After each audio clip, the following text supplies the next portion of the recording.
Hey, what is going on, guys? Hope you're having a fantastic Sunday. What is happening, fellas? I'm tired. Yeah, me too, Dude, Ryan. Yeah, you had a long drive last night with all the fog. Oh, yeah, it was. That was crazy. So y'all had a get together last night, right? We Yeah, had a good time. we did. Yeah. We So definitely did. I think we may have weirded some people out about how much we nerded out over microphones, but it was So a like good time. calibration kind of microphones? Yeah, calibration type of microphones. I got it. So it was a lot of fun. I had people come over just before 5, and last one's left around 1. So it Nice. was a long night. Not much. I haven't recovered from CEDIA, the tech summit yet, and then it just keeps piling on. So Right. I blame Jonathan. I got a lot of blame last night. That wasn't right. That's what it sounds like, man. You're getting like run under the bus continually tonight. I think so. Too funny, man. But how are you, we ended up- Michael? I'm good, dude. Man, so let me back up. So this morning, my grandson is now like almost 14 days old, I guess. And so they brought him to church this morning. So that was cool, having my grandson next to me in the service. So that was good. And then we grabbed a bite to eat real quick, came home, and then it was clean out the office. So you notice I got a little bit different setup. It's in transition.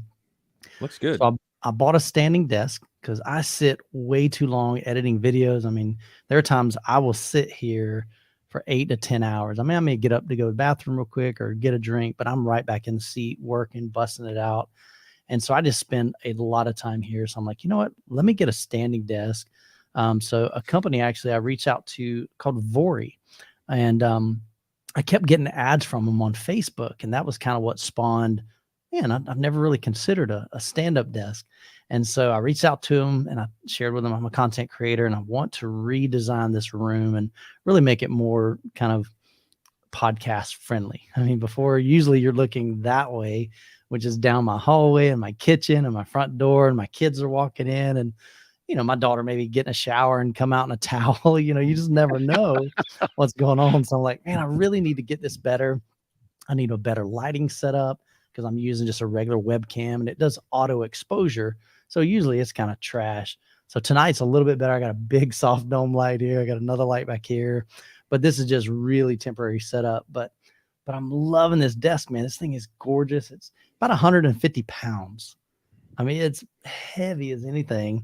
So I've got to get cable management and get my, I want to do dual monitors. I've got some arms that I got to set up. So I'm new to standing desks. If you guys got a standing desk, man, let me know in the chat. I'd love to hear about it. But that's a rabbit hole in itself. We've got the rabbit hole of calibration microphones and mini DSP and subwoofers and tactile transducers. Dude, there's an entire rabbit hole of desks and cable management and accessories for your desk. Like, these guys get really, really serious with it. But I just want to get something a little bit better set up and get my other, like my backup camera, my previous camera that I was using for filming, get it set up so it's a better, the biggest thing is just manual exposure. Like, this side of my face is just totally blown out because the camera's going, I don't know what to do with this lighting, man. It's kind of weird.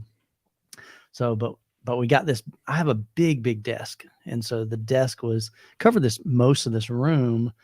And I just want to simplify it. I want to be able to kind of set this up for the business and the YouTube and doing filming in here and podcasts and maybe even have like top down if I'm doing a review of some kind of, small product kind of thing, like headphones or something, unboxings I can do here. So just a lot of things I want to do. So we're going to close in this room, put some, my sister owns the glass door store. So they install kind of like glass doors, kind of fancy doors for your front side lights and things like that. But they're going to come in and install French doors. And then we're going to, because it's an open floor plan. So right here where the main door entrance is just completely open to the kitchen. And right over here on this side is completely open to the living room. So we're going to wall that off. So this will be an enclosed space. Just kind of give me some more privacy. And I had some extra panels, acoustic panels out in the garage from my before I got the GIK panels. So I'm like, I walked in here and I stood right here and it's still echoey. So I'm like, man, I can't hear it on your microphone though. That's good because it annoys me. Even with the headphones on, I can hear it. It's like I'm in this tube and it's just hollow. So, but got all that moved out, cleaned out. It took me, I threw out 3 bags of trash, boxes, and all different types of things that I had in this desk. That's how big the desk was. I mean, there's Dang. drawers everywhere, cabinets everywhere. And I'm like, you know what? I don't need that box. I don't need this, because I save everything. I'll save all my boxes. I'm like, I don't need a box for the microphone. Throw that thing away. And I'm going to use the microphone. I'm not going to sell it. So, but I'm always thinking, man, if I sell this down the road, it's always easier to sell it if you got the original box, Mm-hmm. So it's the bane of all of ours existence, that and cables. Yeah. So that's been my whole I'll day. use this one day, and then it hasn't seen the light of day for like 15 years. And then no matter what, the one day you get rid of it, the next day you have to have it. Yeah, and it's just for sure, man. There's the law somewhere about that. Yeah. Well, let me say hi to some folks in the chat. Elliot, good to see you. Oprah Winfrey, Chris, Brandon, Pedro, good to see you, man. Roland, Herbert, David, appreciate the super chat. Let me go and put that up there. Thank you so much, man. Appreciate the support and the love there. Hope you guys are doing well. Who else we got in the chat here? Chris, Peter, movies, audio, electronics, Captain, Guy Captain. What's up, buddy? Tristan's in the house. Who else we got? Steven, good to see you, man. Rex, Thomas. All right, man. Well, I've been running around like crazy today, so I didn't get a chance to kind of think through kind of like a general topic. A lot of times on the podcast, we try to just have a singular topic at the beginning, and then we answer your questions. But tonight, it's all about you guys. So if you have a question, drop that in the comments, and we'll star those, and then we'll just kind of go through pretty much each one of them, man. We'll just have some fun.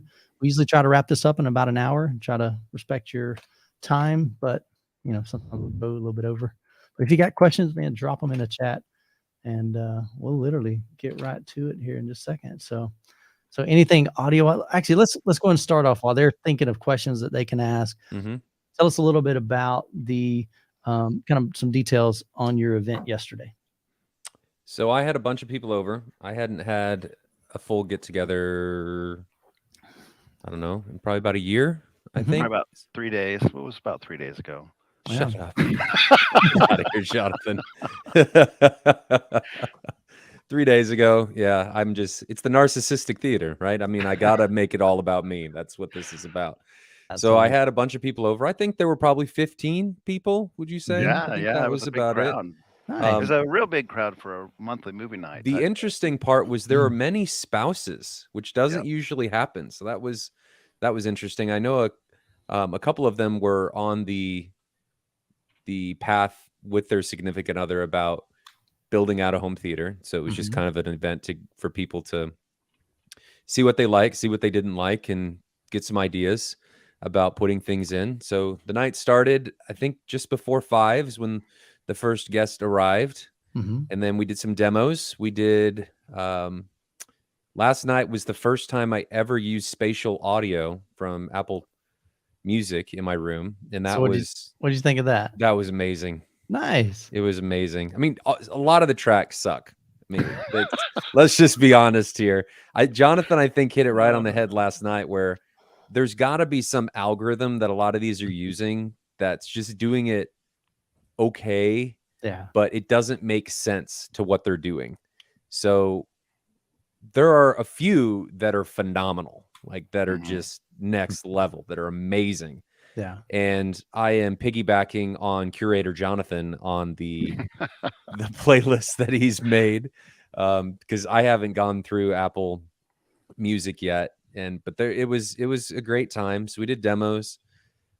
Jonathan and Sheldon were exposed to Valencia seats, and they could not get out of them. So, I was in there for about an hour. They were fantastic. I thought Sheldon was going to fall asleep. Sheldon and I weren't even in the main room. We just they kept leaving to go back to the seats. Those seats are awesome. He's got the top of the line ones, so they're just extra grand. Yeah, they're really, really comfy. So they were over there. They're supple. They were. Sheldon kept rubbing them over and over. Was it Ian that said, Ian's significant other that said, these aren't real leather? And then he looked at her and goes, yes, they are. They're just that smooth or something like that. But it was funny. So that happened. And then we did a mic comparison, or we took some people through Omni Mic, and Jonathan led people down some rabbit holes about calibrations and things that you can do with time alignment and different things of that nature. But I think the most interesting part of that is we found that the Earthworks and the Omni mic are pretty close together. Okay. Like they trend pretty close together as far as what they measure. But the U mic down at around 10 hertz does not. It's doing some massive bumps at about 10 hertz because the Earthworks and the Omni mic were nice and flat, right? And then the U mic, so when it was coming in, like this, it just went and went up really high. And it was very different. I guess if you don't go down to 10 hertz, it doesn't necessarily matter. But we did notice that. And the other thing we noticed is that the Omni mic software seems to smooth a bit more than what Rue does. I don't know that that's a huge deal in most parts. You're not able to necessarily see the granularity with no smoothing that Rue delivers, but I don't know how much that's going to affect people. And then at the very end of the night, after everybody left, because we figured that most people didn't want to nerd out over that, we were looking at after like 2 hours of that. Yeah. Then we went back to doing some demos because we were like, most people aren't going to want to super nerd over this. We went back to demos. And then after that, we came back to the calibration mics because I noticed something weird in that when I was calibrating just my subs, it was flat. Like I got them pretty flat where I was very happy with it. But then last night when we were doing measurements, everything just kept going like this, and then it just faded down to the crossover point. And I actually realized that this was due to how Storm allows you to curtail your crossovers. So it was running an LR12 slope, and I haven't had time to mess with it, but it was a nice gradual slope. So I'm going to mess with it and see if I can be a little bit more abrupt and see if I can smooth things out. And I'm also going to see if I can raise the levels of my fronts or bring down my subs because we found that they were like 20 dB hot. I got compared to Doug last night, even though Doug's like 10 to 12 dB past me. I mean, I'm flattered to be compared to Doug, but that my room does not feel like it is breathing, Jonathan. I mean, it is not heaving with his Gallahorns up in the ceiling. And then finally, at the very end, when there were like 3 of us left, we did some video comparisons comparing the JVC to NV. And that was really it. And then these guys drove home in the fog.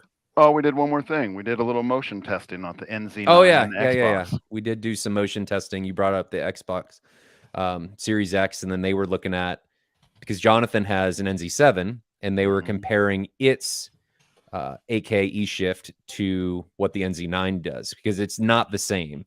The NZ9 and I think the NZ8 both have E-shift X, which is different than what the NZ7 has. So we were doing some comparisons, and you came to the conclusion, and I haven't seen or played with the NZ7 in this regard with the motion, but you came to the conclusion that the NZ9 is better with Yes, and I want to use a little caution unless we did a side-by-side, because this wasn't side-by-side, but Sheldon and I had both done these same tests, Carp on the forum, these same tests just in the last week prior at my house with the NZ7, and the motion looked better and more clear, less motion blur on the NZ9 than the NZ7.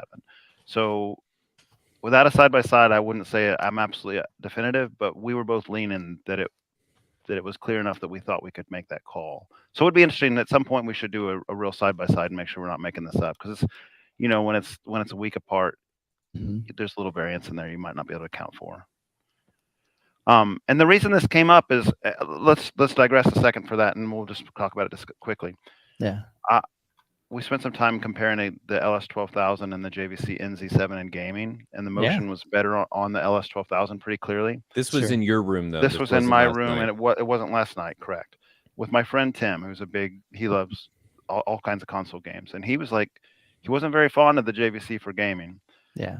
And so I had got on the forums and I had said, hey, there's some blur. We're seeing a lot of blur when we're playing like 120 frames per second games. Like this is silly, maybe, but you don't have to do this to see it. It just helps you see it. In Horizon, if you take your car and you just do a burnout, you just spin it around in circles. Right. You can watch a telephone pole, and instead of just being one telephone pole that's clearly defined, it's like 5, right? Because the blur is such that it's making it like multiples, and trees are 5, and signs are 5, and it's not one iteration like you'd expect, and the Epson is. All that to say, something's if you're just using it in default E shift mode with standard upscaling or high resolution 1, those kind of do this blurring that's not good. If you switch to high res 2, it seems to drop the texture quality or the sharpness a little bit, but it actually isn't as bad on the blurring. Right. Or if you turn E shift off, it's not as bad. So I got on the forums and I put some videos up and I said, this is what I'm seeing. Does the NZ8 or NZ9 do this? And there's some back and forth, nobody really, without comparing, it's hard to know. So then we had the opportunity to do it last night and we tested it, and we the two of us that had done the testing before did think the NZ9 was an improvement over the NZ7 for motion. So that might matter to gamers. Maybe that's something that you care about. Yeah. Interesting test. I haven't seen, there's been a lot of projector shootouts, but I don't think there's been any gaming shootouts. So that could be one that's done in the future or something, So Brad from Home Theater Gamer, man, he would dig that. Like that would be a fun event for him. And I do a little bit of gaming. I'm more of casual. So I've been playing God of War Ragnarok, which is phenomenal. The story in that's amazing. Just the colors, just the scenery, man, it's just incredible. And I do a little bit of Call of Duty with my son, but again, I'm kind of real casual, so I don't even know if I notice, or even I guess I've never played really on a computer with 120 refresh rate. So I'm working off a 60, 4K 60. So I'm sure there's probably some input lag there. It's definitely not the fastest projector for that. So I think that my guess is that over time, projectors, whether it's ultra short throws or regular projectors, I think you're gonna see that continue to be to improve with gaming, because there is a huge gaming crowd that that do have home theater. Look at there, man. See, Home Theater Gamer joined us, man. What's up, Brad? Good to see you, man. So but yeah, man. So I like playing games, and I love being able to play it on a massive screen. So I'm at like 150 diagonal, but with 16:9, I don't know, maybe 130. But that's cool, man. That is super cool.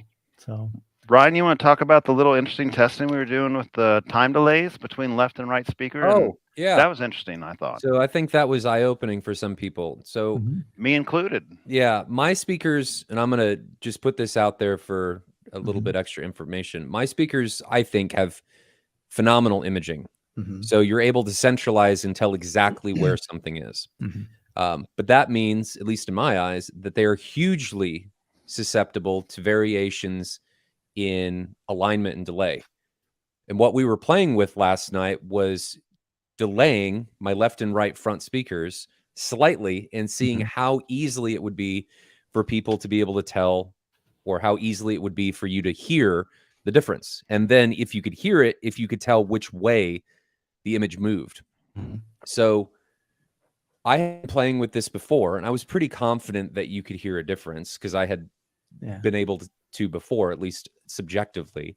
And my test for this is you close your eyes and then you point where you hear the emanating source, like where you hear the center point of the song. It's easiest to do in 2-channel in my experience. But what we found last night, and Jonathan, correct me if you think differently, was that you can at least, I mean, I was watching Sheldon do this and Ian, that you can pretty readily, accurately tell a time difference of 0.02 of a millisecond. And you can tell when it changes, and you can hear that shift left or right. So that was super interesting for at least me. I guess it was a how can I put this? A verification, I guess, of how that was going. Did you have any takeaways from that, Jonathan? Yeah, I don't think I was quite as sensitive to it as Sheldon, but it was surprising to me how small that number was. He was chunking it by like 100th of a second up, and 2 is where they kind of landed, where Sheldon could consistently get it. I can't go smaller than that. I can't go smaller than 200ths in the storm. So that's 0.02 on the delay. So like 1.02 would be a second and 200ths of a second. That's crazy to me, because when we first went into that, Ryan was kind of talking that you could have that kind of sensitivity, and I was thinking, no way. I was thinking, when we're trying to establish lip sync, and this is the wrong analogy, and I realize it in hindsight, but I was thinking lip sync, you can, as long as you're within like 20, 30 milliseconds, it's good enough, right? And you can't, you're starting to like gas at that point. Is it Well, before at least or on after? 24p. I mean, maybe if you're going up to 120p, it may be different. That's true. That's a good point. Because you've got the delays right between the different frames. But I'm going to say this is how we have our experience now with movie content. It doesn't really matter. I mean, you can't really tell outside of 41.2 milliseconds, I think is what one frame is. So I mean, it's amazing that that's kind of the background that I was thinking. Like this, you guys are talking hundredths of a second. There's no way. But then you watch. I mean, Sheldon wasn't watching the screen, and Ryan was playing that thing, and Sheldon would say it shifted ever so slightly left, or it shifted ever so slightly right, and he's got his hands up and he's pointing and he's got his eyes closed, and he was getting it right every time. And it's like, awesome. It was wild to me how sensitive that is. Yeah. And it's not that it's huge variations. Like if you walked out of the room and came back in, you'd have no idea. It's because you're sitting there in real time, and the image, the center speaker, the imaging between the left and right is shifting ever so slightly. Like I don't even know if it'd be a degree. It's just a tiny bit. It's not a lot, but it's enough that you can tell. And it didn't really add at that level. I couldn't detect any distortion. You can only just hear the image move. Is really what it comes down to with those 200ths of a millisecond. I mean, we saw it when we were in OmniMic software. You could see the delay, right? You could see it happen. You could see the peak form and it get more off from the time arrival of the sound waves coming from the different speakers.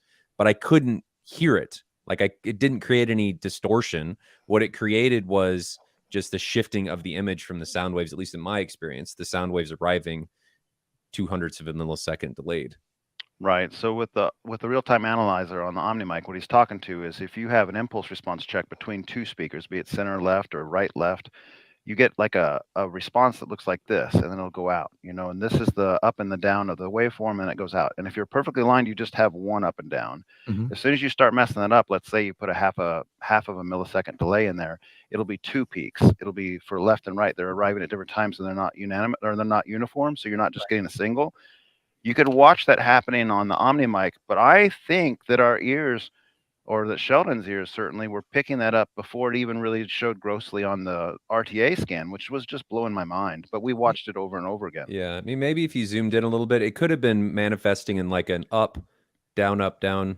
Like you could see like it wasn't a uniform two peaks, but you maybe had two peaks at the top of a main one. It just wasn't a uniform what you'd want for a time alignment. But it was really interesting.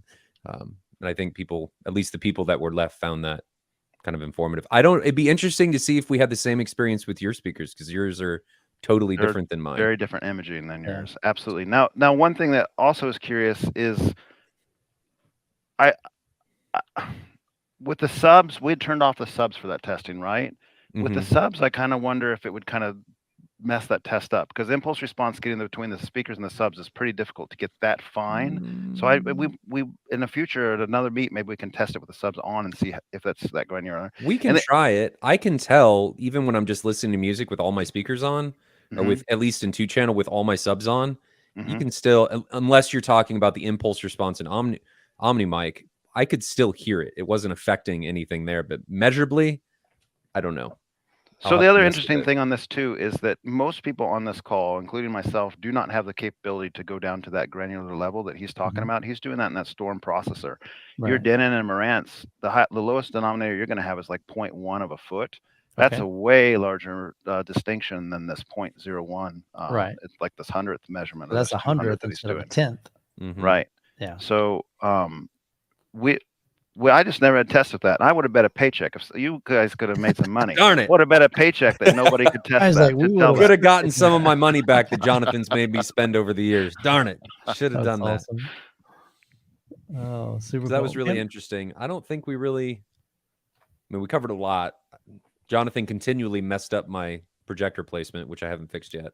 That's funny. We kept plugging in HDMI cables, and he's got that balance mount that kind of is. You do too now. You do too now. I haven't hooked it up yet, but yes. Well, Ryan gave me his old one when he purchased a new one, so I'm gonna give it a try. At any rate, if you touch it at all, it's like swinging in the breeze. It keeps the vibration down, but it's really like it doesn't feel like a sturdy point, you push on the projector and it kind of jiggles, right? Because it's decoupled from the main pole. But when people are walking around, my dogs, all my kids, my wife are doing something up in the kitchen directly above, projector doesn't move at all. That's so awesome. it's super nice. Super Got nice. the bass cranking too. Helps. Oh yeah, it does move. You can see the screen move and Right. with confidence know that it's not the projector. Sure. Like the port's going and you can see the screen ripple. But I used to have major problems with the projector vibrating and stuff from the subs and people walking on it. Yeah. Don't anymore. So one thing I've always appreciated about you guys is, and for those of you in the chat, that if you're not familiar, the Kansas City guys, they get together pretty much like once a month and they'll go to somebody else's house and they do things like this. They put speakers head to head, or they'll kind of check out subwoofers, or they'll take measurements and different things. They'll try just like test, just to try to figure out how stuff works and how it interacts and what, you know, can they learn from each other. And so, man, I highly encourage you guys to, in your own area, you know, try to get a couple people together, just people that you know, and try to set up regular events. I would love to do that in Florida, but I'm realizing that I can't be the one to head that up. So if one of you guys are in Florida and you want to start something like that, and at least just kind of, I mean, we've got a Discord server for the Youth Man, like Florida area. And so that'd be great, man. I'd love to join you and host it here at my house one time and just keep doing that rotation. But I just can't lead that. I just got too many things going on. I've got a cool, I'll just kind of give you a little, a hint, not hint, but anyway, I'm going to be traveling. Me and actually home theater gamer Brad, we're going out to Louisiana in a couple weeks, and we're going to film a $500,000. I think it's about $500,000 home theater. It's crazy, dude. It looks phenomenal, man. It's completely Star Wars themed. Like it looks like what's the Enterprise? Not Enterprise. What do they call that? Galactica or whatever. I don't watch Star Wars, but this thing looks legit, man. So if you're a Star Wars fan, man, I think you're really, really going to enjoy it. And even if you're not, I think you're going to enjoy it. So where'd you say the theater was? This is out in Louisiana. So I flew up to Atlanta, I guess it's been about a year ago, and I filmed a Wisdom Audio and Trinov. So they both sponsored to send me up there. And so went up there and filmed an incredible home theater, met a really, really kind gentleman, Alex. And while I was up there, Alex said, "Hey, I'd love to take you over to the company that basically was my integrator. They designed my home theater, they built it and all this stuff." And so we went over there to Atlanta Home Theater, and they basically bought a mansion. And in the mansion are just different rooms that you can go, and they're different price points. You know, in this room, maybe this is a $20,000 home theater setup, and this room is maybe a 40. And they had an $800,000 theater in their showroom kind of thing in this mansion. And so that's the kind of stuff that they do. Well, Alex is now the CEO of the company. And so he reached out to me not too long ago, and he's like, "Man," he said, "we got some cool theaters that I would love for you to feature, man." I'm like, "I'm down, man." Because I get so excited seeing these. Now, whether it's a big one or a small one, it doesn't matter to me. I just love sharing home theaters because each one of us do it a little bit differently. And what I love about the home theater tours is I like providing inspiration for you guys. So I've got some that are budget friendly. I've got some that have been in a bedroom. I've got some that have been in a bonus room. We've got definitely several that on the channel that's a living room setup. I've got some really inexpensive ones, some medium ones, and then some crazy outrageous ones. And so I just try to provide kind of something for everybody. And so I'm excited about that. So that may be happening. And I have a meeting tomorrow, Zoom call. There's a gentleman in Dubai. And so that may even come to a trip over there. So it's just, God's opening up some really cool opportunities for me. And honestly, man, I'm just extremely, extremely grateful. Just really, really grateful. Never dreamed that I would have the ability to travel, the ability to meet great guys like Ryan and Jonathan and all you guys in the chat, man. A lot of you I know personally, we've either met in person or we've hung out together at events, or we've just talked on our Zoom with the patrons, just a lot of ways. But we've developed these relationships over the years, past 4 years, man. And I'm just, like I said, man, it excites me just to think of all the opportunities I have, but also all the friendships that I've made. And so it just really, really has just been awesome. And we're working on, those of you that have been asking about M-Wave, what's going on there. Ryan and I are in some kind of the final discussions of where it's going to be located. It's still going to be in Kansas City, but we're trying to find a little bit better location that has more like individual rooms, because the place we were at last year was beautiful. It's incredible, but we have this big open auditorium, which we really didn't utilize. It's just got a big stage. It was way more than what we needed, even though it was just a really cool walking out and going, holy cow, dude, this is awesome. But the lead center really didn't have a lot of smaller rooms, so we could set up demo rooms for you guys, and different vendors could come in. And I would love to see, let's just say even like SVS come in with a full home theater, Dolby Atmos set it up so you can hear what does a relatively budget-friendly home theater setup sound like. I went to a show with them not too long ago, and they had that. They had I think it was like a 7.2.2. I think they only had 2 Dolby Atmos speakers, and they kind of bring them on these like makeshift like stands for their prime elevation speakers. And so I would love things like that. I would love to be able to see some training, some seminars. Like, well, I was sharing with Ryan, I'd love to see somebody give a seminar on like subwoofer placement, basics of REW, or I would love to see somebody do a deep dive of Dirac, and just kind of literally you're walking through, how do you calibrate? What do you do? How do you set this up? Where do you place your microphone? What are the different settings in Dirac? And so those types of things. So we're definitely excited about that. So that'll be coming. So if you're not on our email list, that's literally going to be the first place that I'm going to let you know when the dates are, when registration's open. So you can definitely check it out at midwestavexperience.com. We'd love to have you out there. It's going to be a fun couple of days. It's basically over a weekend. And so we're just really, really excited about that. So I haven't been looking at the chat in the past couple minutes, so I just want to make sure. We got a lot of questions, so we're just going to dive into these. Ryan, if you'll take a look at the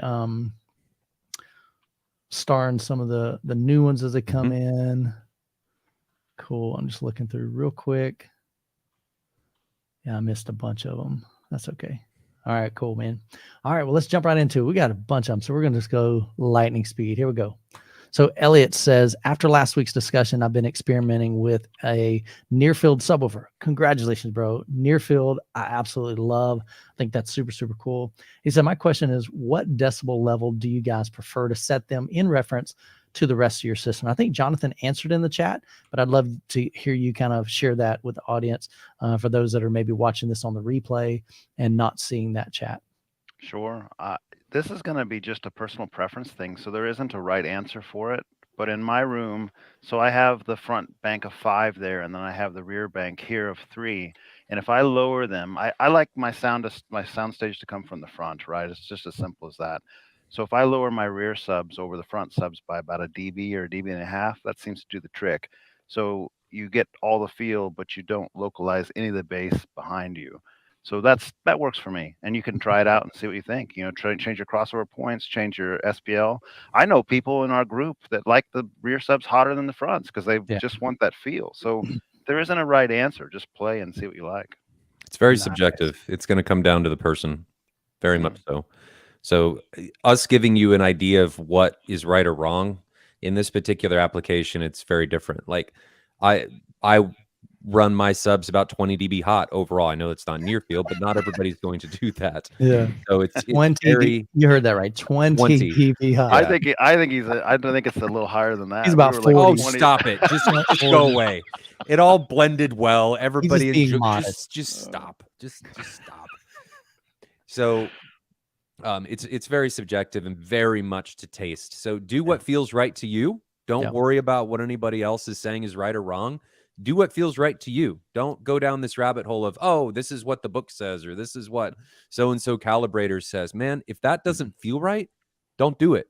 Do what makes sense to you. Do what feels better to you. Maybe start at that baseline and then start moving up or down, and then settle in what makes the most sense and what you find the most enjoyable. People have a tendency to, try and play it by the book, try and go by what other people say is the right way to do something. And the actual reality of this is we're all different, and we're all going to enjoy something slightly different. And it's because of that it's very important that you design and build something that makes sense to you and brings you the maximum amount of enjoyment. Love it, man. Super cool. Appreciate the question. Bobby, we will agree with one thing on that. I think universally, put that near field sub as close as possible to the seat. That one's universally true. If Jonathan's possible. shaking his Sharpie at me now. Yeah. We will agree on this one thing. I love it, man. Bobby Digital, appreciate the $5 super chat. He says, my room size, 14 by 12. My processor is the Anthem AVM 70. Fantastic, man. I just got that in for review. Need to get that set up and calibrated in my setup so I can check that out. So congratulations on that. Will I benefit from adding top middles for Atmos? I'm assuming you have 4 and you're wanting to go to 6 Atmos speakers. 14 by 12 isn't a huge room. That's a little room. So I'm not sure that you would need 6 Atmos. My room is 13 by 19, but 4 foot of that front is a cabinet. So effectively my room, like the actual space where my speakers are, is basically, not counting my LCR that's behind the screen, but everything in the room, we're talking 13 by 15. So it's not much difference than yours. And I'm not sure that I could see myself adding 6. So I'm not sure that you're going to really gain that much by doing that. So what do you guys think? It could actually be detrimental because there's a lot of media that doesn't behave correctly when you put 6 in there. Jonathan, is it still the case where especially like Disney behaves very differently when you have 6 and it's actually not using the correct channel mappings? It actually wants to use like the front heights and not the tops and some other really weird stuff when you have 6, but 4 behaves more appropriately.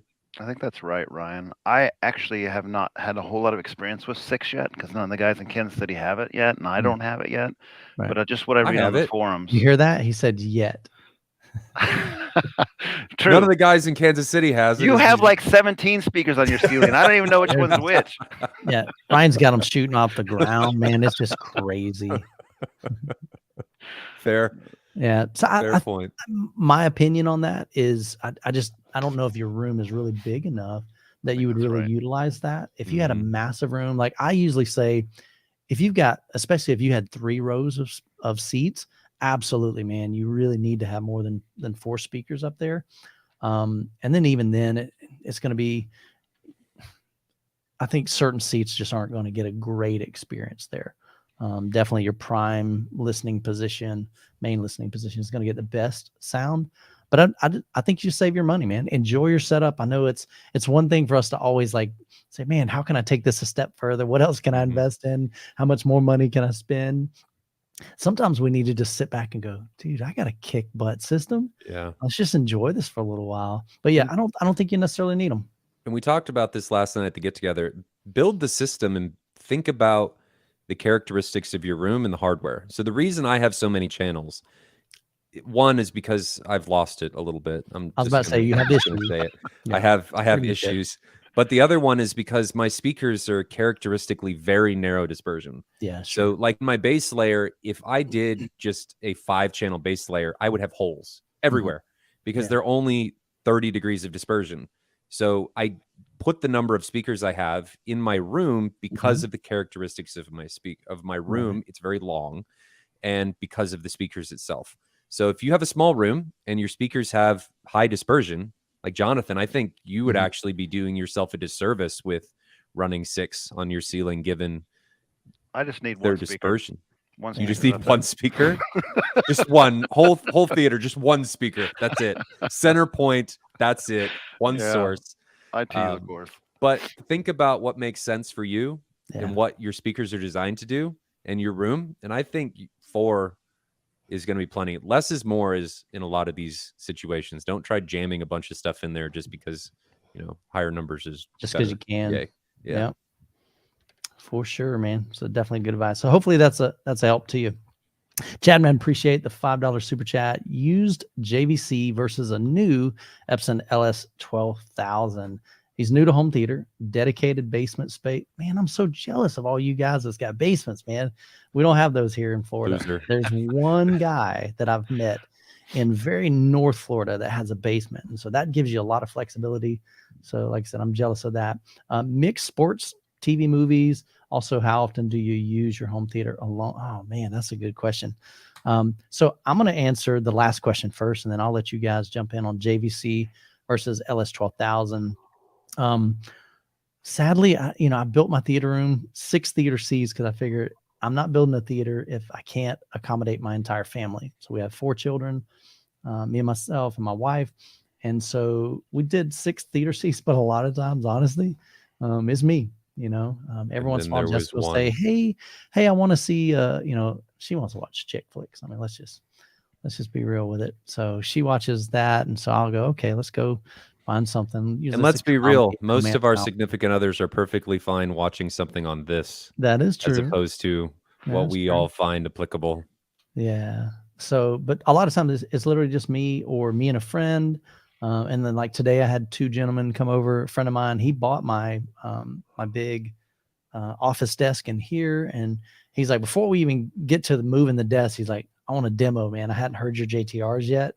And so he and his brother were over here and they were listening to it. He's like, dude, this is awesome. He's building a theater room in his house. And he told me tonight, he's like, man, I need you to come over and just help me out. Cause he's still kind of new to home theater. And he's like, man, I know I need to calibrate it. And I don't know anything about, I got all the equipment. I got RAW, like you told me to buy, or I mean, not RAW, calibration microphone. I downloaded RAW. I just don't know how to use it. I've got a mini DSP, never hooked it up. So we got a lot of work to do on his setup, but so definitely, so that answers that. Use JVC versus a brand new LS 12,000. So I have the older JVC NX7. I still think it's fantastic. I can't wait to hook up with Ryan. They MadVR sent me their MadVR Envy Extreme, which is going to, everybody that owns one says, Michael, you are that thing is probably eating at your soul as far as I have so many things going on, but we just need to set it up a time this week. Like, hey, let's get this thing set up. Just let me know when you want to do it. Let's do it, man. Tomorrow. Tomorrow I got 2 meetings and a podcast tomorrow night. So it's like, that's the hard part is finding time. But man, everybody says, dude, it's going to take that JVC to the next level. But I think you can still get some beautiful, beautiful images out of JVC. The LS 12,000 is one of the brand new lasers. So you guys have had a lot of experience with that. We've had some at M-Wave. So I'm gonna let you speak to that. Well, Jonathan's got the NZ7 sitting right next to an LS 12,000 and a 5040. Oh, yeah. They both have strengths, and I think we've probably talked to this in several videos. Yeah. The JVC is far and away the best for like dark content. If you want to watch like Amazon Expanse or House of Dragons or something like that, sci-fi stuff that's real dark, nothing touches the JVC, period. The HDR tone mapping is going to be better on the JVC as well, although I don't think Epson's as bad as some would say it is. Like, you can find a happy place where you don't have to mess with the toggle bars. I don't mess with my remote. It struggles in darks though. It doesn't have the black level, so you kind of have kind of a grayish. So if you're trying to watch like House of Dragons and it's that 1 or 2 nit scene, you're just going to see gray, where the JVC is going to have that tone mapping and that black level to kind of bring out the quality of the scene.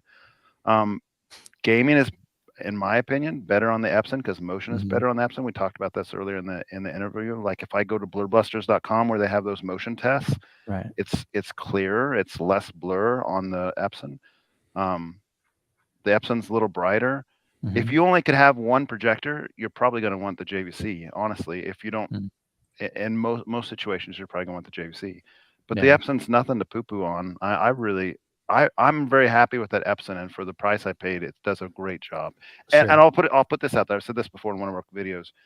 The Epson LS 12,000 is better than any commercial cinema theater you're going to ever see. So, like, we went for National Cinema Day. I think it was in September. We went to 3 premier theaters in Kansas City, like some of the best theaters in Kansas City. There was Right. and we watched the best that the commercial cinema had. And then my kids Really? was in the car ride. They were like, "Dad, what you have at home?" It was the Epson at the time. "What you have at home is way better than those." So Wow, it's that's all kind of awesome. relative, right? Yeah. You know, we can say that, it's the Epson's not as good. It's better Mhm. than anything you can watch out in the real world, you know, at the places that sell that for their market. So it's still good. Nice. I think That the says a lot. biggest thing to consider here is that the JVC is better. I think everybody's going to agree on that. But something to consider is that the JVC is used and it will not have a warranty. True. So just consideration that if Yeah. you are buying something, right, the LS12000 is going to have a warranty and it's going to come with a mount, and it's going to come with a chief mount, which isn't anything to sneeze at. I Chief mean, are that's a usually a couple solid $100. mount. Yeah. So just things to consider. I think Jonathan nailed everything, and Michael, you nailed everything too. They're both great. Just depends on what you're wanting. Sure. And I think Ryan can hook you up with either one of them. So not a used one. Not the used one, but if you want a brand new one, can't help there. Yeah, he'll hook you up. You can email Ryan. And to answer the last part of that question, I think most of us use our theaters the majority of the time by ourselves. Yeah. I wish that weren't the case, but I'd love to have people in there all the time, man. Like, let's just crank it up. Man, they ruin the experience. Screw everybody else. I love it, man. I'm renaming my theater, by the way. I need to edit the thread. There you go. Another super chat. Before we get into that, I'm not taking any more questions because we already got plenty. Yeah, we do have a bunch. So appreciate the $5 super chat. I have 3 LCR of DIY Sound Group. Now, DIY Sound Group, I had a chance to hear them maybe twice. Phenomenal speakers. I'm not familiar with their model numbers, but he's got the HT12s, debating the rear surrounds and looking at a Perion T63W. They are very new. Would this be a good pairing? Yeah, I would not know the answer to that. I try to encourage people to keep the same, brand in their whole theater. I guess my first question is, would you be opposed to going with DIY Sound Group for your surrounds? Is there something that Perion, like you like about the Perion? I'm not familiar with Perion. I just looked it up. It's an in-wall with a ribbon tweeter. Okay. 6.5-inch single driver. Those are going to be some different speakers. It looks like it's a 3-way, perhaps, because it's got a woofer, a mid, and a ribbon. You can even share your screen if you want, Jonathan. Down at the Well, bottom. I'll give you the link and I'll let you share it. So just hit it down at the bottom. No, you're fine. Down at the bottom it says present. Yep, got it. And then you go to share and then tab, and then as soon as you put it up there, then I can share it. Okay. Is that like a silk dome tweeter at the top and there we go, a ribbon? Boom. Let me go up to the top here. Okay. That's what they look like. Yeah, soft dome mid-range. Like it. So it is a 3-way. Well, I was surely, if this is a 6.5, is that a 1-inch? That looks bigger than a 1. Is that? Would it be a 1? That's a 2-inch. 2-inch. Here we go. 2-inch. That's massive. I just imagine the good thing is when you're talking about side surrounds and rear surrounds. So in my case, I've got JTR for the fronts, but then I've got clip side surrounds, rear surrounds, and Atmos speakers. And it sounds great to me. I mean, eventually I want to go all JTR, but I think it can work. I'm just kind of curious, like, why would you want to go that direction? Is there something that they offer that the DIY Sound Group doesn't? Something that you feel that they're missing, and maybe it's the low profile. Maybe DIY Sound Group doesn't have something like that, and you're trying to. But I think it can definitely work. It's just going to have a totally different sound signature, I would imagine, because they're using different components, different crossovers, networks, different driver materials. HT12 is a lot different speaker to Michael's point. A lot different. Very different. This is a sealed cabinet. The Perion is, so it's got that going for it. But I don't see any of its spec. Like, I see its specs, but I don't see any of the frequency response or anything. Is it under documentation? Yeah, I mean, it's under specification here. So it's 91 dB sensitive. It's got a frequency response of 70 to 35,000 hertz, which is audiophile nonsense because we can only hear up to probably everyone on this call can probably hear up to 15,000. I don't know that I buy any of that stuff though. Now, I have a little bit of a concern since you have those HT12 from the Do-It-Yourself Sound Group. Those things are absolutely reference capable. Those are beasts. And a 6.5-inch driver by itself is not usually reference capable. So if you care about that, you might care about that. And by that, I mean your surrounds probably will not keep pace with your main speakers if you care. I don't know anything about this brand, so I'm not going to say positive or negative. I've never actually heard them, but it's a weird bedfellow perhaps to your front soundstage, and I would advise, like Michael did, to kind of consider something else in that same vein of what your front speakers are and make them match the voicing and everything. I give it a sideways thumb. I'm indifferent. It could work, but I think ideally, if you can go with DIY Sound Group, you'd be better off. So if you can make it work, again, I don't know what size they have in their cabinets, or maybe you can build your own. That part, again, I'm not as familiar with DIY Sound Group, but I've heard them and I really, really think they sound phenomenal. One of the best home theaters I've heard, it was a big home theater and they used all DIY Sound Group. And I went into it thinking, okay, DIY, yeah, they're going to be good for the money, but maybe they're not going to sound as good as this brand or this brand. And I was like, dude, this is phenomenal. I mean, like, it's really, really good. So, well, that would be my advice there. So, all right, let's go back up here. All right, here we go. Pedro, what is the best way to connect a 4K Blu-ray on your home theater? HDMI to receiver or direct to TV ARC? So to me, I run everything into my AVR and then one HDMI cable out to my projector. If you got a TV, you can do the same thing. The purpose of ARC is to get content from your TV, like if you've got Netflix built into your TV, Hulu, things like that, to get that audio back to your AVR and then out to your speakers. So to me, in my setup, I've got Blu-ray into the receiver and then out of that to the display. So what do you guys think? I think you hit all the points. Try and go to the AVR as much as possible.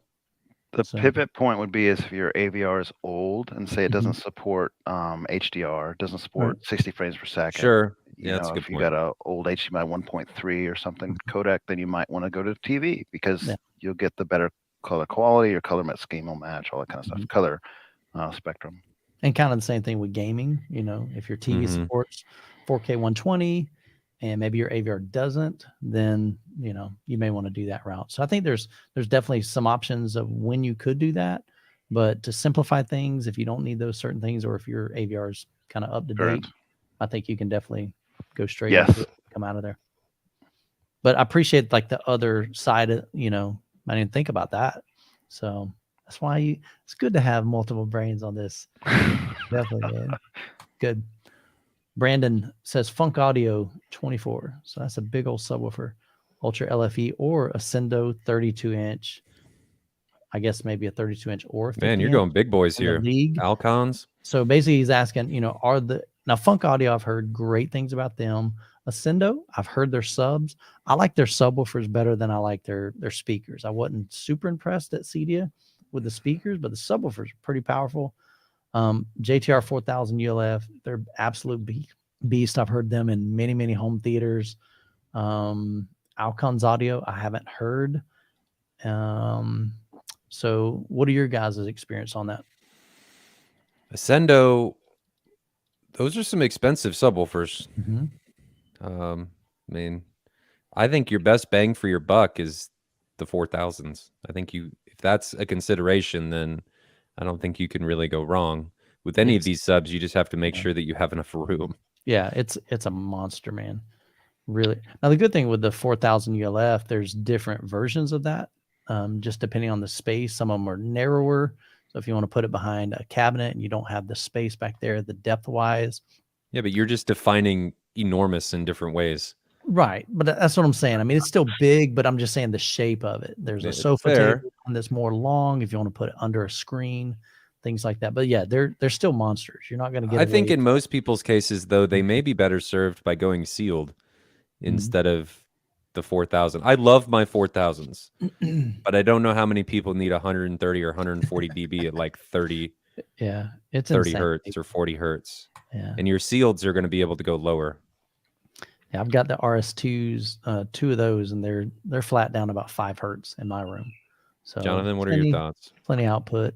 I don't know, but I know a place to find the answer, and I'll show you guys. So let me present again. Okay, go ahead. Present, share screen, and then we'll go to a window, and we'll just go to, here we go. So share. Boom. All right. So in the world of subwoofers, if you're at the same size, that looks like Kyle Bliss or something, doesn't it? With a gun on top of the sub. For sure, man. In the world of subwoofers, if you have the same size diameter driver, usually you can figure that the drivers are going to be within plus or minus like a 3 dB range. Like you're not going to have some 24-inch driver that's like more, generally speaking, traditionally speaking, more than like 3 dB louder than the next 24, if as long as they're competent. So we have kind of a defining a benchmark here, right? This is a site called Database, and I'd like to introduce anyone on the call doesn't know this because it's in your audience. It's a fantastic resource. Sure. So what we're going to do here, this is Josh Ritchie that does these reviews out here, and he's done one on the 24. So we're going to say this is our benchmark for your 24 that you're looking at. It has so many different graphs, a full write-up on what the max output is, what the frequency response is, where it misbehaves, where it does well, its distortion plots. It's a short-term burst output. It shows you like this is the most that it can go without failing the CEA tests, all this kind of stuff. And here's the great part, right? Now I can go up here and I can add, and these are all tested outside and with the same equipment. He's done so many different things. I can add a JTR captivator.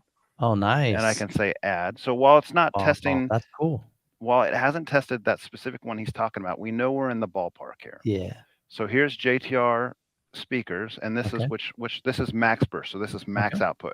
Right. The orange one is the JTR 4000. Yep. And the sealed is this blue line. Okay. So because the JTR is ported, it's going to have more output down near its port tune of 10 hertz. Yeah. And then that 24 barely starts edging away at the top end here. So we don't have to guess. We know that 24 is within about 3 dB, and these spacing are 10 dB. So it's going to be like basically in this kind of line array as you see my mouse moving. Right. You can tell that JTR is going to have more output down low, and probably your 24-inch sealed that you're looking at is going to have a little more output up top, and like the 100 hertz, 120 hertz, that type of stuff. So that's where you land. Nice. Okay, I'll stop. Great resource, man. Appreciate you sharing that. Measurements, it's hard to get away from measurements, man. We can express opinions all day, but when somebody's taking the time to put things, measure them in the same location, as ideally as possible in whatever setup, and he's been doing this a long time, so definitely I didn't know that you could compare them, so that's pretty cool. I have to check that out next time. He does it all outdoors too. At ground plane, so the measurements are as accurate as possible. It's not like in a room where you're getting boundary gain or weird things. It's just what it's doing outside. I just think Jonathan has some spreadsheet somewhere that he tabulates how much he's made all of his friends spend. Yeah, that's hilarious. What? That's funny, man. All right, I'm gonna just kind of crank these out. Hopefully, so Herbert, appreciate the question. Good evening. Question: I hate the HTP one, so that's from Monoprice. And purchase dual bass management. Is dual bass management just as good as using a U-mic with a mini DSP HD? Have y'all compared either one of those or those? Dual bass management, is that live bass management? I don't know. From Dirac? I'm assuming that's what it is. If that's the case, I think manual is almost always going to be better if done by a professional. If you know what you're doing. You know what you're doing. So I will also say that less is almost always more in a lot of these cases. So this could go either way, because Dirac can help a lot, especially if you don't have a lot of time, and it can help with very, very tricky rooms. It can also fall flat on its face. Sorry, Herbert. He says, I have the HTP one. Not hate. Okay. Appreciate the clarification. Oh, okay. I was thinking I never heard anyone say they hate it. I was like, that was kind of context there. I was like, yeah, that definitely changes the conversation. I think for the average consumer, Dirac live bass management is going to be hugely beneficial. Yeah. So So as far as like, I think what it comes down to is what Ryan was saying is how good are you with mini DSP, and are you willing to learn that? Because it definitely has a pretty good It's learning a deep, curve. dark hole. Yeah, and if you know what you're doing, you can probably get. But I think even with Dirac, you can get like there's a lot of granular adjustments that you can do with that. Mm-hmm. So it probably just depends on which one you're better at. So super cool. Great question. Chad says Sonnet speakers good. I have not heard any Sonnets. Have y'all? I haven't heard them either. All right, I'm gonna move on.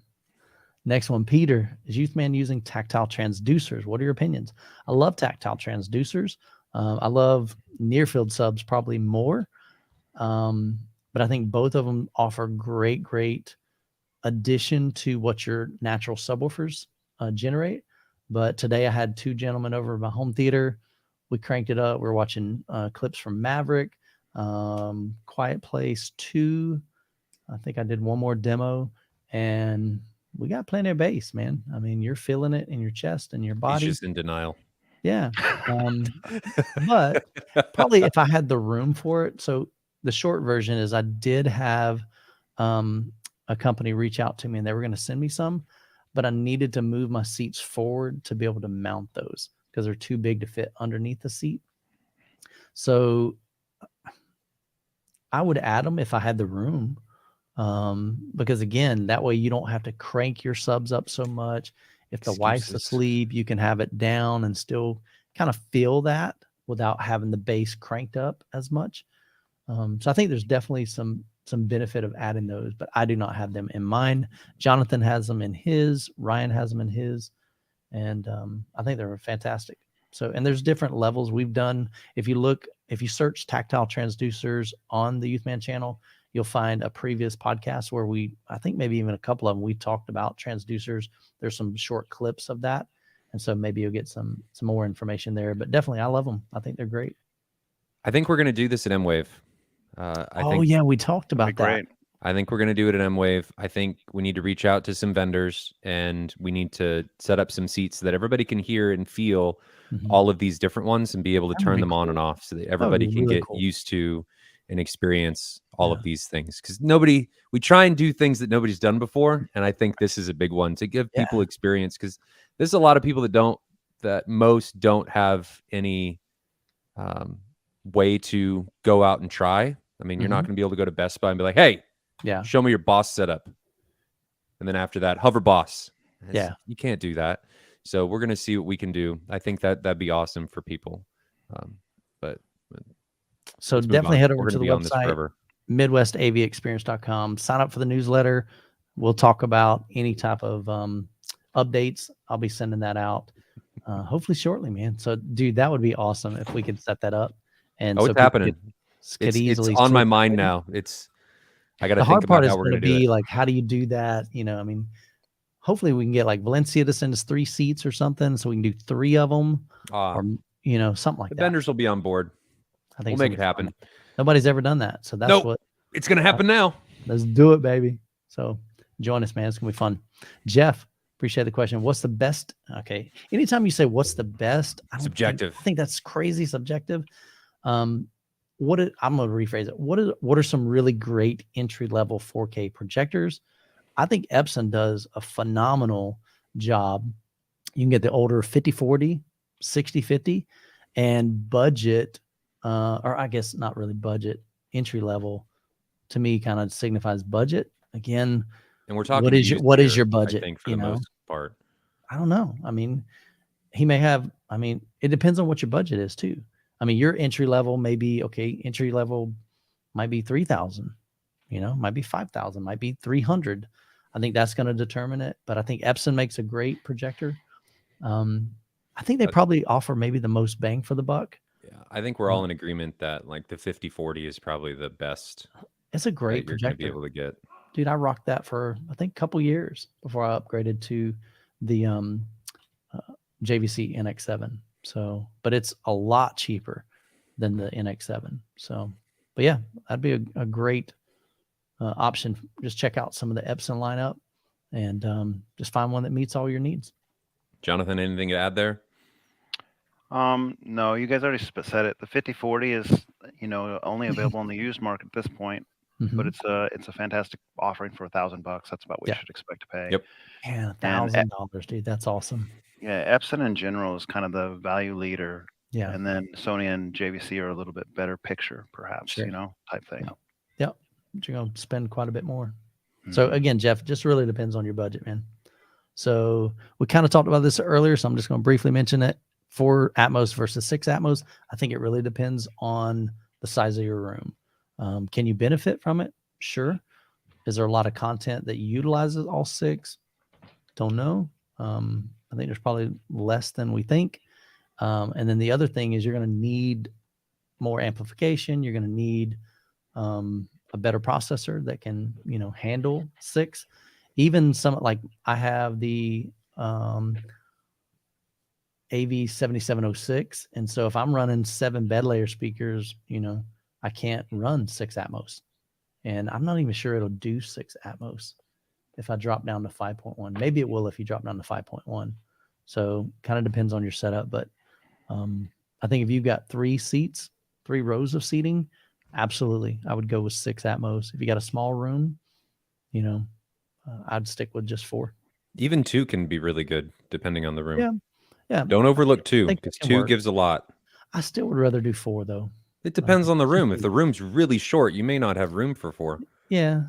I mean, if you're doing one in a bedroom, I could see that. But like in my room, 13 by 19, I mean, I just classify that as kind of like a medium sized room. Definitely not big, but it's not super tiny.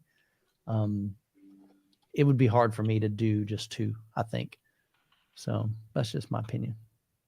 Chris, what are your products of the year? Speakers, AV receivers. Again, there's a bunch of those things. What are some? I think that's some a of your video in favorite and of itself. This past year. Like, let's give each one of us our favorite product from the past year. Okay, go ahead. I don't know. There's been some good stuff come out, man. I mean, Anthem came out with their AVRs. Marantz just got their new lineup. I haven't reviewed any of them. NZ9 is mine. Yeah, NZ9 is incredible projector. No. Well, is it that came out this year or that we got to use this year? I don't know. He says products of the year, so who knows? So I'm thinking like products that came out this year. I'm going to say NZ9, even though technically it came out in 21, but it was like unavailable. So I'll say NZ9. There you go. Jonathan, what about you? Let's see, LG C2 42-inch, this desktop monitor I bought recently. Fantastic.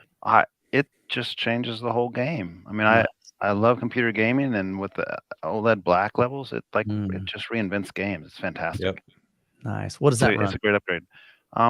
They were about $900 during the Black Friday sale at Amazon. They're about $1,000 now. And we chase these graphic cards year after year. The little tick up in performance, tick up in performance. This is a huge tick up. I mean, this isn't even like screw the graphics card. I don't need to upgrade for a few years. This is amazing. Awesome. What about you, Michael? Products of the year. I'm gonna do something even different, like the Valencia seats, man. When they came out with the Ultimate Luxury, super comfy. Love the memory.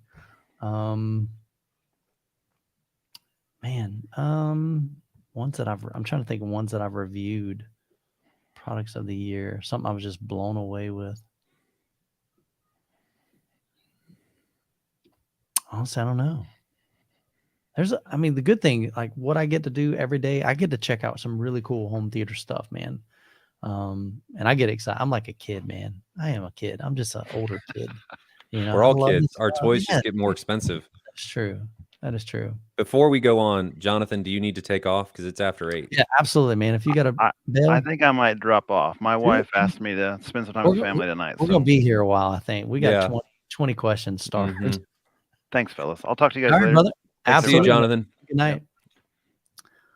All right. It's a great question there. SRW1000. Youth man, my wife wants to know your cat's name. She was just laying here. This is actually my daughter's cat. So her name is Pepper. So she's a little white cat. We found her, or my daughter found her when she was just a little bitty cat. And supposedly the situation was, hey, I'm going off to college in like a month. I'm going to take Pepper with me. Well, she's getting ready to load up and we're pack her stuff. And I noticed Pepper isn't getting packed up with her. And so Pepper ended up staying here. She finished school, came back home. She's now teaching, living here until she gets married, probably in another year or two. And so Pepper is at our house. So we have a cat. But yeah, she's a cool little cat. But Grand cat. She sheds everywhere, dude. There's hair all over the place. Brockstar Ryan, can you confirm or deny a new MadVR model in the near future? The answer is I can neither confirm nor deny. So you'll just have to wait and see, man.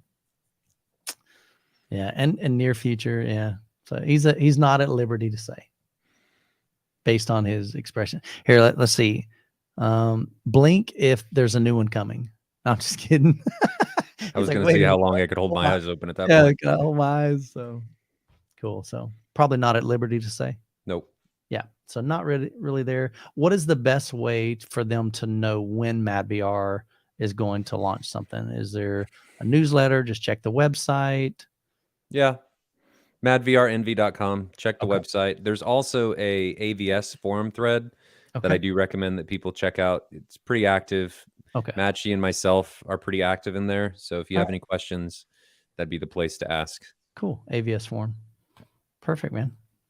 Movies, audio, electronics. Would you allow a newbie channel to join you for about 10 minutes to pose questions? So honestly, I would love to have you on as a guest. Like I said, I dropped it in the chat. Reach out to me at michael@youthmanreviews.com, and we'll see if we can just have you on as a guest, man. That'd be super cool. So, and if you got any questions on YouTube, man, I love talking about that stuff. Hit me up on Facebook, facebook.com/youthman. Reach out to me on Messenger. I'll be glad to talk to you about that. So. Martin asked, what's with the Perlisten background? I'm a Perlisten dealer, and I thought it was cool. That's really all it was.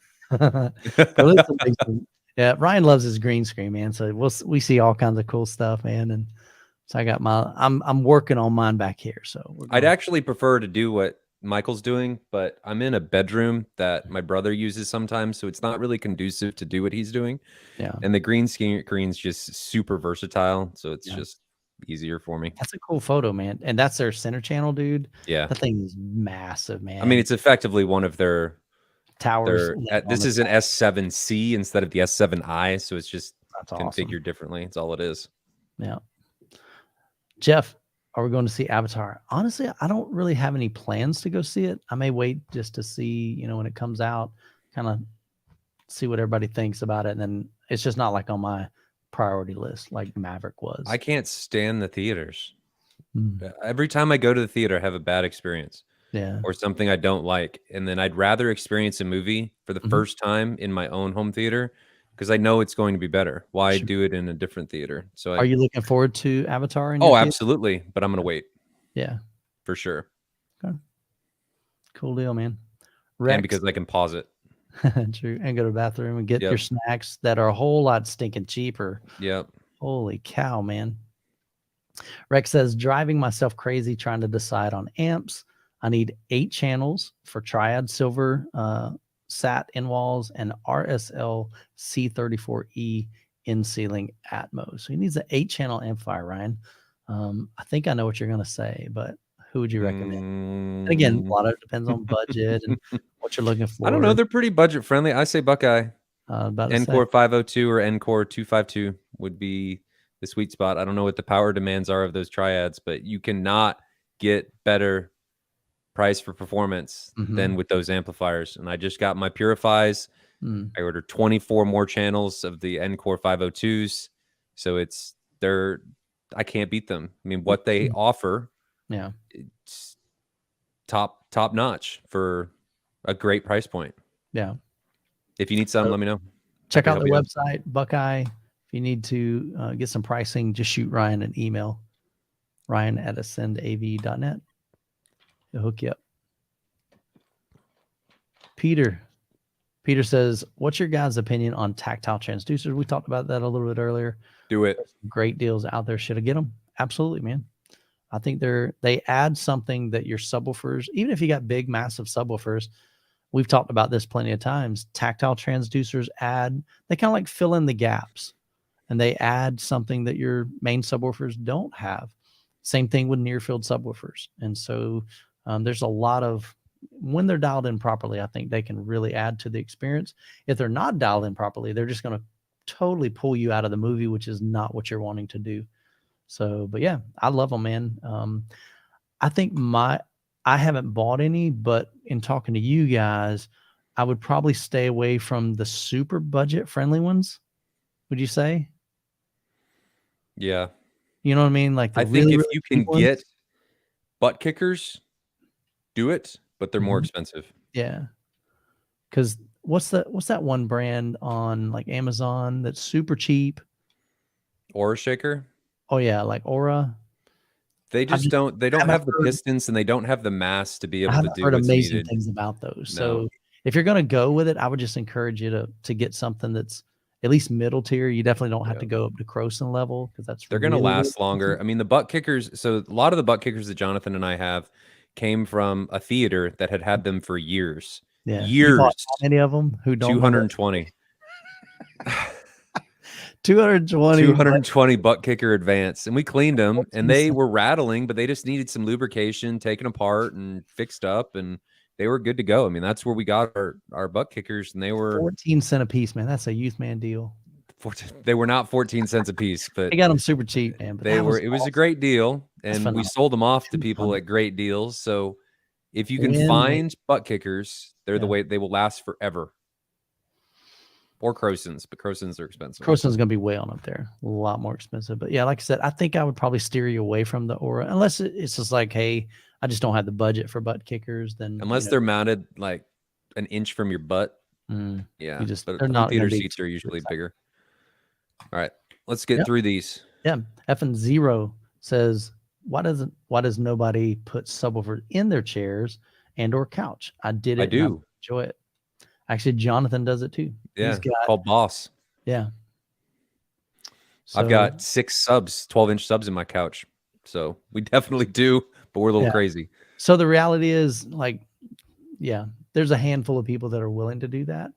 I think just a lot of people, they don't know how, and it's more of a DIY kind of thing. So I think probably you're pretty hardcore guys, they're going to do that. Goldfishing says, how much better is the LS 12,000? Again, this is going to be kind of subjective. LS 12,000 versus the BenQ. Not super big fan of BenQ for projectors. I've got a BenQ monitor, love it, but I don't think their projectors are amazing. I think they're great entry-level projectors, but I think the Epson's going to smoke it. Yeah. Getting my Monolith 13s, dude, that is a beast. Yes. You're going to love that. That is a killer sub. I reviewed that. That thing's got so much power. It's a great sub. Really, really is. I think you're going to enjoy it. Dope Action D's Big Fact Z614. What a name, man. Love it. Dope Action Des Big Factor 614. Yeah. I don't even know. You say it way better than I did, man. Can we get a review of the Stark Sound Sub 45? So I don't have any connection with Stark. So I probably won't be doing any kind of review anytime soon. Now, one gentleman that does reviews, or I think he even owns some Stark gear, is Giles. So Home Theater Fanatics is his channel. So maybe check him out. He's got some Stark stuff. So he might be one that might review that. So reach out to him. So Mazin says, is it a good idea to mix different subs from different brands? I think it can work. I've always recommended try not to mix sealed with ported. That can work, but it takes a lot more dialing in and configuring and all that stuff, timelining and EQing. But I recommend if you've got sealed, do all sealed. If you got ported, do all ported. I think you can mix, say, a Klipsch and a JTR or SVS and a Martin Logan, but ideally, again, it's just easier to implement. Same doesn't have to be the same model, but the same brand, and definitely the same, sealed versus ported. Ryan? I think you can definitely mix. EQ can do wonders. Like I mixed ported versus sealed. Right. It can be done. It can be done. It can just be a little bit more painstaking. So my suggestion is if you're going to a bigger sub, try and transition the smaller sub into near field. Then you don't really have to worry about it.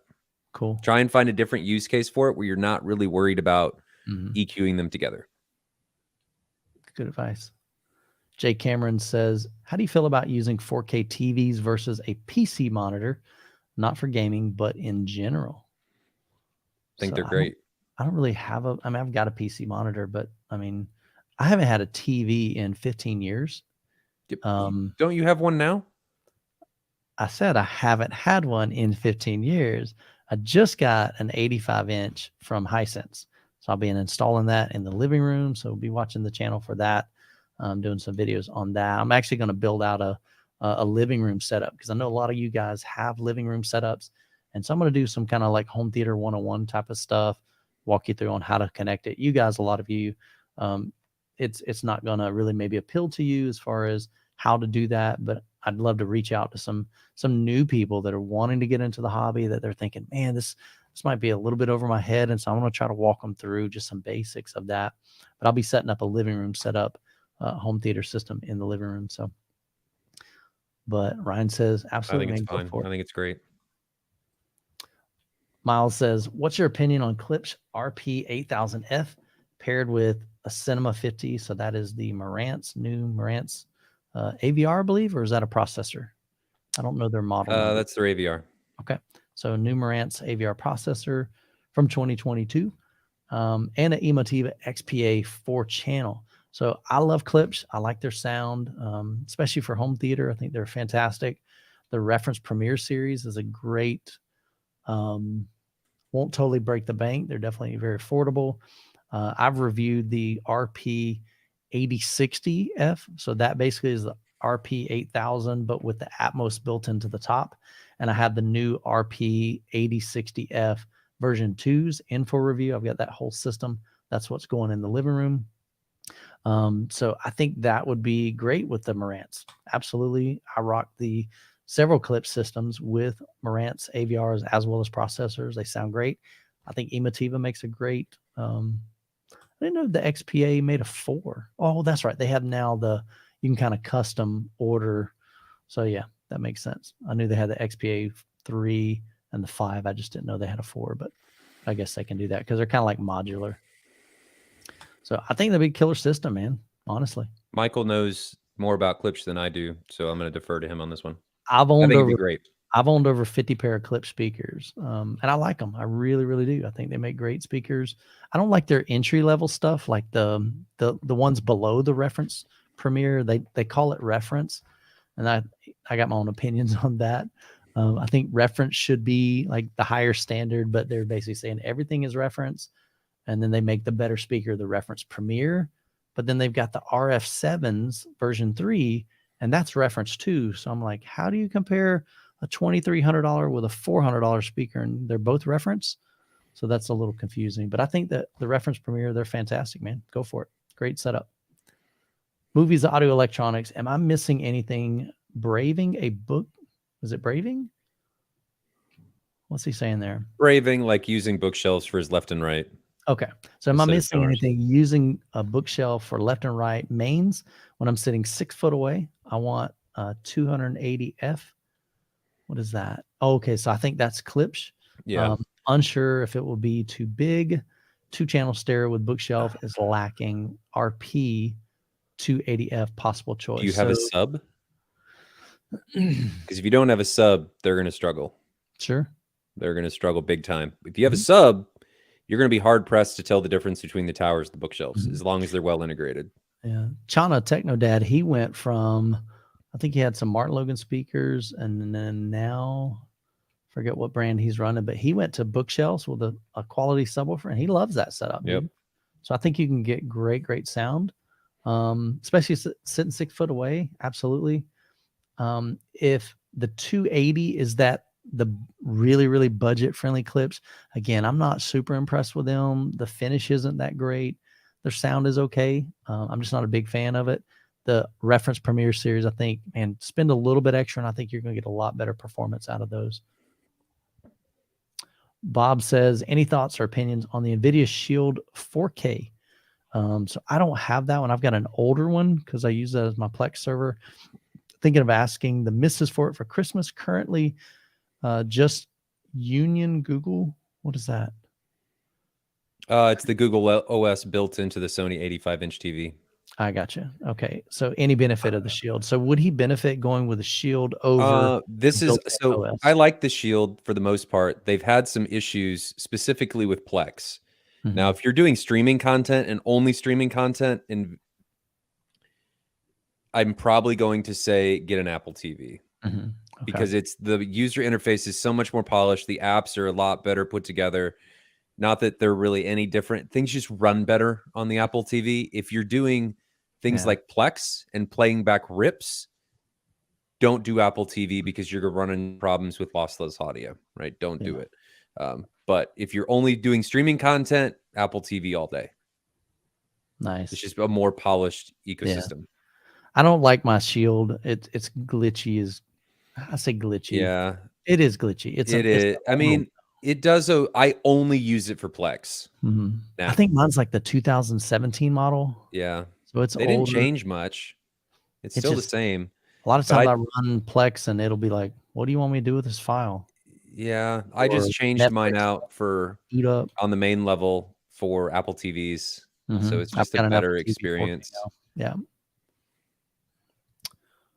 Dre Barnes, hey Ryan and Jonathan. Jonathan's gone, but you guys a week ago, lots of transducer talk. A week or so ago, we're talking about using transducers for tactile bass. Thinking about trying 4 of the Dayton Audio BST1s.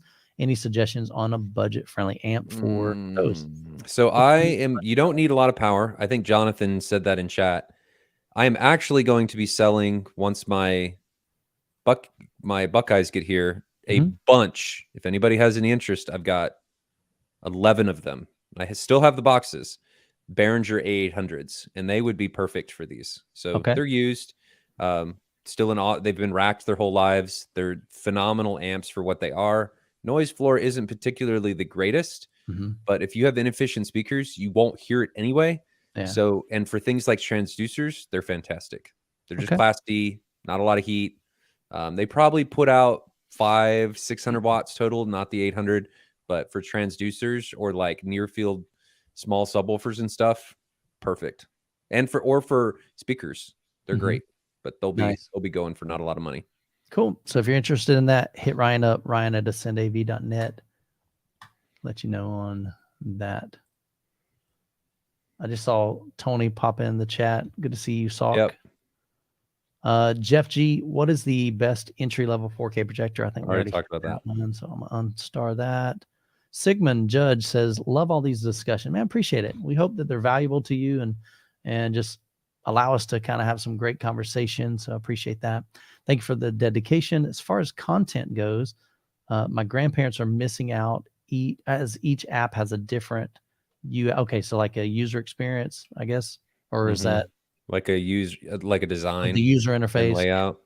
Yeah, and it's too confusing. Any tips? I think Apple TV 4K is really easy to use. Probably the hardest thing for them would be maybe logging in. But even I think what he's getting specifically at is that all the apps are different. There's no real getting around that. Like if you did if you did HBO Max against Prime TV, the apps are different. About like different platform, like a Roku, which is really easy to use, versus an Apple TV 4K versus a NVIDIA Shield. So I would probably suggest for them to get used to one, if it's apps that you're asking. Okay, and I think you're right because YouTube TV is probably the easiest because you're going to get live TV and you're going to be able to watch some streamed content. It's going to have both. Now, it's not going to have everything, but that will give them a lot, including live TV, and it's all in one app. But as far as a player, Apple TV is probably the best because it integrates with everything already. Magic Lakes, greetings, gentlemen. I have a pair of Martin Logan balanced Force 212s. I recently added near field SVS PC. So that's the tube version, 4,000, essentially due to its small footprint. Should I run it in ported or sealed mode? Sealed. You won't get if it's near field, I think sealed's great. Well, the balance force are sealed anyway. So you're not going to need a ton of output. I think sealed's going to be the way to go, in my opinion. I like sealed. I like the output that you get, and to me, ported are more violent, man. They just kind of like rip you apart. But sealed, you don't have any port chuffing. You know, some speakers struggle with that at certain frequencies and certain volumes. But I like sealed. I've got them in my setup. Tim says, I often hear you guys talk about using a mini DSP for subs. Given most AV processors have inferior DSP capabilities, what are your thoughts on using mini DSP for all the channels? Now, I haven't personally used it for all my channels. I just use it for my subs. But Ryan, you could probably speak to that. So I have heard from people smarter than me that there is some issues with doing it on your speakers, in that it doesn't have the bandwidth needed in order to do it well. It's great for subs, but you can run into some problems on doing it for your speakers. Now, could it work fine? Absolutely. I'm just regurgitating because I don't have a lot of experience with this as far as using it on speakers from people, again, that are much smarter than me. But I think it's possible. But I would probably recommend doing the PEQ in your AVR or pre-pro if you can. But I know a lot of them have some pretty severe limitations. So most of the time, and again, people much smarter than me, they'll say that most of the time your problem areas are going to be your lower frequencies. So mini DSP is fantastic for dialing in, especially if you got 2 subwoofers, 3 subwoofers, 4 subwoofers. You really can't, it's really difficult to do that just by like listening and figuring out where to place those. It's much better to be able to see that frequency response so you can place them in certain places. You can dial them in individually and then start pairing them and working through the process of getting them all to play nice together. And a lot of guys recommend setting what they call a curtain. I've got a video on the channel. If you search for, if you just search for Youthman curtain, you should find the video. So in Odyssey, and I think in a lot of room correction softwares, you can set basically the frequency that the room correction does not compensate for, and it does not try to fix. So let's say, for instance, at 500 hertz and above, you tell Odyssey, hey, don't mess with that because that's probably pretty good. I just need you to do 5 hertz and lower. So that's where it's going to try to EQ 50 hertz and balance. or something. What's that? You said 5 hertz. Oh, 500 hertz. Sorry. Okay. Yeah, not and you're 5 absolutely hertz. Right. Yeah. Nope. So a lot of people set that curtain that says, hey, don't mess with the upper frequencies, because typically you don't. I've even heard Gene from Audioholics mention that, Joe from Joe and Tell. A lot of guys, again, much smarter than me, and they say, hey, for the most part, don't mess with those unless you're running like full active speaker or active system crossovers. Then you may want to do that, but definitely a lot more work that goes into that. But I think I would recommend just handle your lower frequencies with that. Great question, man. Caffeine Plus 4K. What is the biggest tip for a very small room, like 10 foot 3 inches by 8 foot 4 inches by 8 foot 4 inches? Okay, so that sounds kind of like a bedroom setup, maybe, or a home office. So how to manage everything, especially low frequencies.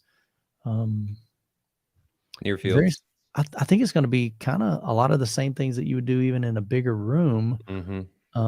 If you can take measurements with REW and a calibrated mic, you can physically see what's going on in your room. Every room's going to be different. But I think that's my biggest thing. I always think it's really similar, unless you're talking about the low frequencies bleeding out into the rest of the house. I gotcha. Yeah. If that's the case, get the subs and low frequency emitters as close to you as possible so you can turn them down. Yeah. But as Michael said, if it's just what do you do, it's no different than what you're doing in a bigger theater. No. Yeah. If you got subwoofers, I mean, if bass frequencies travel through walls, man, I mean, that's just the way it works. And that's why when you pull up at a red light, you can hear the guy, his bass subwoofers hitting, but you don't hear any of the mids and highs. The mid highs, I mean, they're going to get stopped by the doors and the barriers in the room, but the bass is going to travel through. That's why I get the text message at night and Jessica's like, can you turn the subs off? and I got 2 little switches, man. I just go turn them off, and then I'll finish watching my movie, or I'll put my headphones on. So great question, Caffeina. Jeff G, thanks guys for answering my question. Where's the best place to buy used AV equipment? You guys mentioned the Epson 5040. So if he's looking for a 5040, I imagine, there's a lot of places, Facebook Marketplace, see if there's one local. That way you can go check it out, test it. Of course, there's always eBay, there's AudioGone, Craigslist, OfferUp is another one. That's kind of like a Craigslist type of thing. Facebook Marketplace, similar to that. Ryan, any other places? AVS Forums, Forum, maybe. AudioGone, US Audio Mart. Those are all going to be good ones. eBay. Mm-hmm. So some good places there for you, Jeff. Hope you find one, man. Chris says, "What's the longest you think you can go without?" That's an awesome question. That's a great question. You can go without buying a new piece of equipment. Considering it's only been 1 day for me, yeah, he's weak. He's what he's saying. I am very weak. I need a sign. You don't have any self-control, man. No, it's really hard. Yeah. So the cool thing, I'd say the cool thing with me, I'm pretty content. I don't ever feel like I need something. Like I don't really have to go out and buy something new. Like I'm at a point now in my theater room, even when I had lower end speakers, I still loved them. I had Klipsch speakers that were 40 years old, Klipsch Scalas, and I enjoyed them and I loved them. And was it the best setup in the world? No. Have I always had massive subwoofers? Absolutely not. But each part of that journey I've just enjoyed. So I'm not like ever really necessarily looking for something else to upgrade to. Ideally, I would love to add at least 4 JTR surrounds, side surrounds and rear surrounds, maybe JTR matching Atmos speakers, but that's going to be a little bit harder for me just because I've got lighting and air vents and I've got clouds up there, acoustic panels. So my space is getting a little bit limited. I still could probably make it work, but I'm not like I'm rushing out to do that. So to me, that would be a lot easier than Ryan. And I guess part of it too, if you think about it, I get to review a ton of gear, Yeah. So whether or not I get to keep it, or if I just get to play with it for a while and return it, I just have access to so much cool stuff that, it's just fun. You know what I mean? And I am a dealer. So a big part of what I'm buying is things that I want to be able to showcase and allow people to be able to feel. Because we talk on here a lot about, don't buy something, especially speakers or anything like that, unless you can go take them in. Yeah. Experience them. So I want people to be able to experience what I'm selling.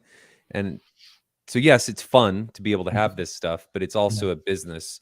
And I buy things to be able to showcase them in the showroom. Sure. Totally makes sense. So, and the other thing too is, I get access to go to different people's home theaters and experience them. And I'm 100% cool. Like people say, hey, now that you've heard this, are you going to buy them? And I'm like, not necessarily. I can appreciate somebody that has a setup that's way better than mine. And I'm not necessarily coming home going, man, I got to add that in my setup now because I've heard something better. Again, I'm just a pretty content dude. So I'm not always looking to, as Jay Cameron mentions, I'm not looking to scratch the itch, so to speak. I have many itches.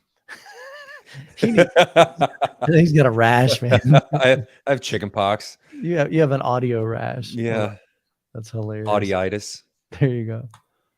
Sonia in 130. Got a few more questions here. We'll wrap up, guys. Sonia in 130 says, what do you think about pairing an NZ7 with a Stewart Phantom screen for a living room theater setup? So my only concern, I love projection. I've always shared that. I love projection. So my first question to you would be, is your room really good light controlled? Because I think if you have, like in my space in here, I'm looking over here, I've got 3 windows over here, 3 sliding glass door. I've got lighting coming from here. And it's very open floor plan. So there's a lot of ambient light. That NZ7, I think, is going to struggle in my room if I can't get it really dark. So that would be my first question. I think Stewart makes a great screen. They're kind of on the pricey side. So I think pairing those two, no problem. But that would be my question is like how controlled, you know, and are you going to be watching this like in the daytime? Or are you watching regular TV? That would just kind of be my first question. What do you think, Ryan? Sony, and feel free to reach out to me because this is there's a lot of things with this question. But as Michael said, if you have a full light controlled room, Yeah. you really want to go to close as unity as possible unless you really want the added brightness. So if you're going something like ALR, there's going to be sacrifices. Like you're going to lose some stuff. Yeah. Viewing angles are going to get really weird. It's not a perfect trade-off. So if you want to talk about it, there is something to be said for Stewart screens. They are phenomenal. They are amazingly well built. They're built like tanks. I just built a couple last week. They're phenomenal. There's a reason they cost as much as they do. It's because you're going to buy one screen and you're never going to replace it. They're fantastic. But there's a lot going into this question. So if you want to chat about it, I'm happy to help out. But Michael, so what screens are you a dealer for? Main ones are Seymour and Stewart. Okay. I really only sell the ones that I believe in. I can do other things, but build quality, what you're getting, Seymour and Stewart are where it's at. Yes, they're more expensive, but there's a reason why they're the best in the industry. You pay a little bit more, but you're never going to get a different screen. You're never going to look at it and go, man, I wish I would have done something different. You know, it's funny you mentioned that because I've had my Seymour screen and people are like, oh, are you going to upgrade to this whatever? No, dude, I love my screen. I think it's fantastic. It looks great. It's built like a tank. That's one thing I can say. Can't speak for every brand out there, but they're woven fabric, dude. I mean, there are brands that are not built well. When we were installing, because I have a DIY, I just bought the fabric and we built a frame out of metal and it had grooves in it, kind of like a screen door. And we bought the spline. And so the problem is we bought the spline. It was too big. And so when you fold the fabric and put the spline in between it, it just literally wasn't fitting. And man, we're struggling.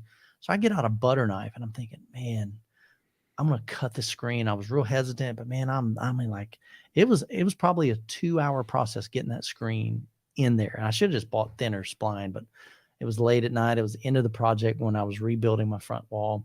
And man, I'm just bearing down on this thing. And I don't know if you can cut it. I mean, you'd have to have like a God of War Leviathan axe or something. You feel like you're going to rip them, but as much as you're pulling on them and stuff, but they're Stewart and Seymour's fabric. They can take the punishment. Incredibly built well. I have no problem with somebody touching my screen. Touch it all you want, man. You're not gonna mess it up. You're not gonna dent it. So, but yeah. So if you got any questions, if you guys have any kind of home theater gear that you need, whether it's speakers, pretty much anything, amplifiers, projectors, screens, hit Ryan up. He's a great dude. I wouldn't have him on the podcast and I wouldn't recommend him if I didn't believe in I've talked a lot of people out of sales this past week. So it's no, if you call me, I'm a terrible salesman, I guess I should say. But I got your best interest. We'll say that. And I love that about you, man. I appreciate that. So last couple of questions here. Jim says, currently have a Sony 385 ES and looking to upgrade and want to spend $12,000. Anything worth buying for that price over his Sony? So Ryan, you have way more experience on projectors. My preference, I prefer JVC over Sony. I love the black levels. I love the image quality. The new NZ series are gorgeous. But you can still get well, I guess you can't buy them new, the NX series. 12 grand, what would that be? Would that be the NZ7? Yeah. So we saw those at M-Wave, NZ7, NZ8, NZ9. I've had multiple come through my room. The tone mapping is going to be a huge upgrade for you. The contrast is going to be a huge upgrade. Everything is just going to be a huge upgrade. So I think NZ series all day, every day. Yeah. And they're becoming more available. I mean, you're looking at probably a couple weeks, depends on when the distributor gets their hands on them. I try and get them.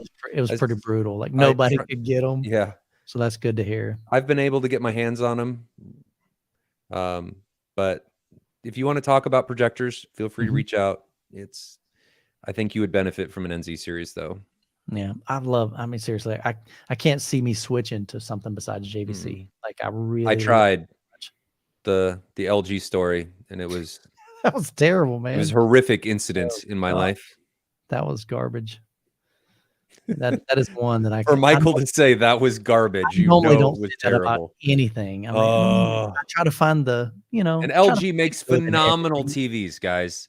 Sure. And I'm sure their projectors are great. Maybe it was just a bad sample, but it was not good. The one that you had was, I mean, it was straight. I mean, it wasn't even just, we were seeing color degradation. Like it would go from pink over here to green over here. And it was just weird. It was, so what are they called? Like color shifting in two different directions. It was just really bizarre. And they were two different colors. Yeah. So you couldn't fix it. You try and fix one, it just made the other worse. Yeah, Tony, God projector. That's what we nicknamed it. It is the God projector. So what's funny though is Tony and Nick were at your house when you had that 2 hours of trying to fix the thing. I think we could get this dialed in. And so he's got his colorimeter and he's got his meter, and they're both going at it. And we're like, I'm going. And then they gave up. I don't know, guys. This looks pretty rough. Like everything they tried. I mean, they're adjusting this setting and that setting, and it was just bad. It was really, really bad. Really bad. Great story though. It was pretty funny. We're like, all right, I'm sending this thing back. I mean, it wasn't great going through it, but looking back on it, it was good. Yeah. So if you can go with a JVC, man, I highly recommend them. I really, really like awesome. JVC. Sony makes a great projector. I just don't think they're as good as JVC personally. From what I've seen at M-Wave, we've had them literally side by side. We put a Sony up against a JVC, and I didn't know which one I was looking at. I'm like, I like that one. And at the end of it, they're like, okay, we're looking at a JVC this versus a Sony this. I'm like, that makes sense. So, but all right, a couple more here. Then we got 3 more. So Little Wiki 1 says level calibrating to bed layers to 75 dB. Would you level calibrate subs to 85? So 10 dB hot. Ryan would suggest 40 dB hot. My old AVR doesn't have room correction. Okay, so he's got an older AVR. He's got to kind of manually do this. So level matching. So I know our ears don't hear bass. I guess we don't perceive bass the same that we do higher frequencies. So that's why typically when you, a lot of guys like myself will add like what they call a house curve. So you've got more bass, it's higher on the frequency or on the SPL, and then it kind of slopes down heading towards the higher frequencies. So as far as specifics though, Ryan, what would you recommend there? Is that a good place to start and then adjust accordingly? Yeah, I talked about this earlier. Do what you think feels right. Play your favorite song and then adjust the low frequency until it feels right to you, and then go from there. Don't go down this path of, well, what should I do? Just continually make modifications and change it and listen to things until you think it's right. That's the most important thing. Do this for you, right? So I think typically you're going to want to boost your subs. Virtually everyone I talk to wants their subs 8 to 10 dB hot, right? Because without that, you're not going to have enough at the low end. It's not exciting. Because we perceive low frequency very differently than we perceive high frequency. So a boost is virtually unanimously desired. Now, how high that is going to be very different. Depends on your obsession. Right. So he also mentions he's using a mini DSP. So he's got that. So that's great. So that means you're able to measure, get a calibrated microphone, like a UMic 1 or a Behringer mic, or Jonathan recommends. What's the other one? Omni mic. Hiron Omni mic. So one of those. The Omni mic is probably the easiest to use. But I'm just going to say start between 8 and 10 and then continue to increase until you find what's suitable. Okay, cool. So a couple other thoughts. He says Harman curve suggests a 10 dB hot. And then he also says it's EQ'd. Yeah. Well, perfect, man. Sound like you to be pretty flat. So I don't like a flat basic. Yeah, I don't like. Well, I think he's saying maybe he's saying his frequency response is flat, and then you just boost it up and down from there. So that's where you usually want to start. You want to EQ flat, and then you want to boost to whatever you need. Yeah. And so inside REW, it allows you to kind of create a curve, or you can install something like the Harman curve, and then it'll kind of try to plot that out for you. But I like having a little bit boosted Definitely. I think Tony, if I remember correctly, he's probably what, 12, Tony, answer in the chat. I think he's about 12 to 16 dB hot. Yeah, Jonathan giving me crap for being 20. It's not that bad, guys. Most of us Tony, like I'm it curious, pretty man. hot. What do you run your guys? Let me know in the chat. What do you, if you know how hot you run your subs? Just curious. Okay, so Tony, man, I got a pretty good memory, at least with that. My memory on other things absolutely is trash, but he says he runs it 8 to 12 dB hot. So cool, man.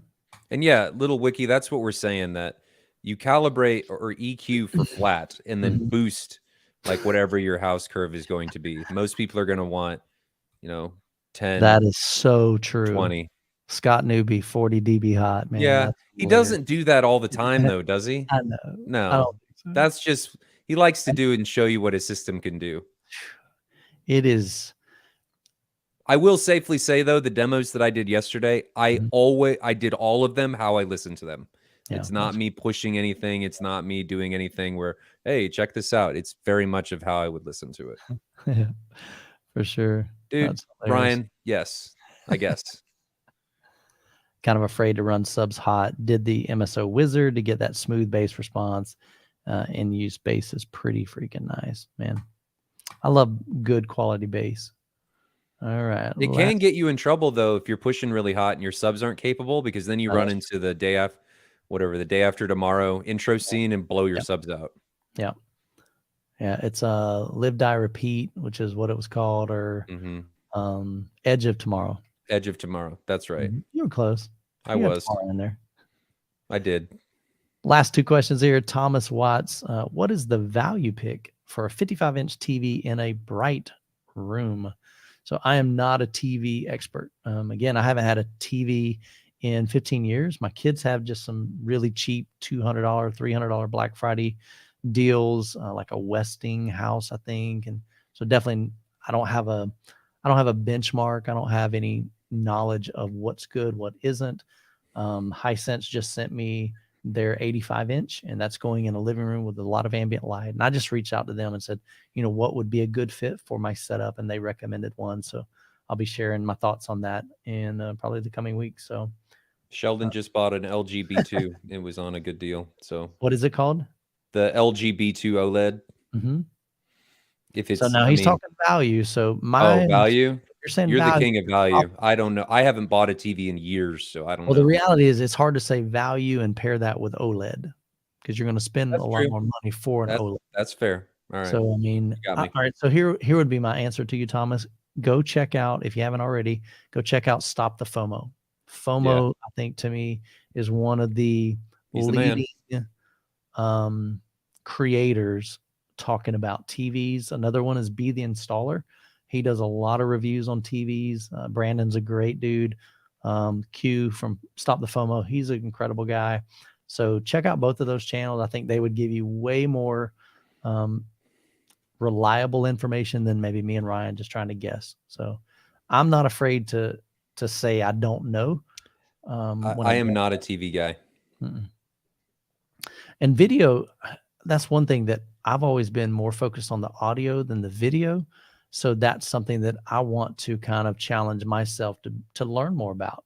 HDR, about tone mapping, about different things like that. And with the MadVR NV Extreme now and Ryan's help, he's going to be teaching me quite a bit of that side of it. And so I'm looking forward to growing my own personal experience and then sharing that content with you guys. So look for that content coming in the near future as well. Ezra Brandhorst says, Ryan, with the Kaleidoscape, does K-Scape staff ensure the quality of the 4K content? For example, Pirates of the Caribbean, Black Pearl got a terrible 4K disc. Does K-Scape improve their version? So one of the benefits of what K-Scape can do is they can update your version of whatever you purchased. Interesting. So if you purchase something and then they release a better pressing, they can update it and you can get updates that fix whatever the original release was. So you do have that going for you. I can't speak for them and say that everything is perfect, but that is a huge benefit of a digital marketplace, is that you can get free updates without having to go back out and purchase something physical. So they do try to emphasize quality because it's what they market a lot. But Mm-hmm. I can't speak what they're doing to ensure that. I haven't had any issues on mine. Super cool, man. So Lee, how can I determine what is causing the boomy bass in some programs and not others? So especially CBS TV programs, the Denar AVR 4700 with 2-rail T9Xs, tower speakers set to small, LFE plus main settings. I don't know what part 1 is, but let's see, had another. Oh, there it is. You may want to try and not do LFE plus main. Mm-hmm. And then, am I saying that right with the Sound United stuff? That's doubled, isn't it? Yeah, so some places call it double bass. I think with Odyssey, at least with the Marantz and Denon, they call it LFE plus main. I think maybe Yamaha calls it double bass. So it's basically the same thing. I personally do not set mine to LFE plus mains.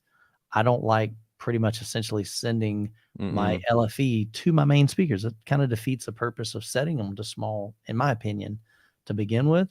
I want my subwoofers handling those low frequencies. My subwoofers They can usually handle do down. a much better job Yeah, at it. I mean, that's what they're designed for. My subwoofers can handle down to 5 hertz. My speakers, even the JTR speakers, they can't handle down to 5 hertz. They're not intended to do that.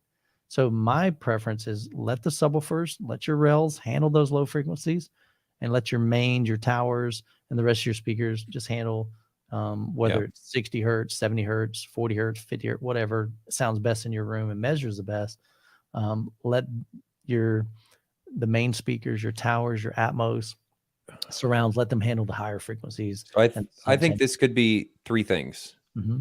It could be a horrible compressed source because this is coming through TV. Sure. Your subs could be bottoming out because those drivers on those Rel T9s are not very big. So you could be running into distortion. Okay. Or you're running into double bass and it's just becoming boomy. So biggest thing I would try first would be to turn off LFE plus main and see if that fixes it. And then adjust your crossover accordingly. And then even boost, like we were talking about earlier, boost your low frequencies and see if that helps you not have to do double bass. And I bet you it will. And it'll probably fix your boominess. Yeah. And something else is you may have some massive EQ problems in your room. And if you don't EQ them or time align, especially, you're going to have massive boominess and it's not going to sound clean at all. Yeah. Steve even says, it's most likely the LFE plus main. So I would try turning that off and just letting your subs handle the lower frequencies. Now, when you do that, he would probably need to run his calibration again, right? If he's calibrated. Yeah. Okay. I was thinking that would affect that. So run your, set it to LFE without plus main, rerun your calibration, see if that does a better job on that. So again, I'm not really a big fan of LFE or double bass. So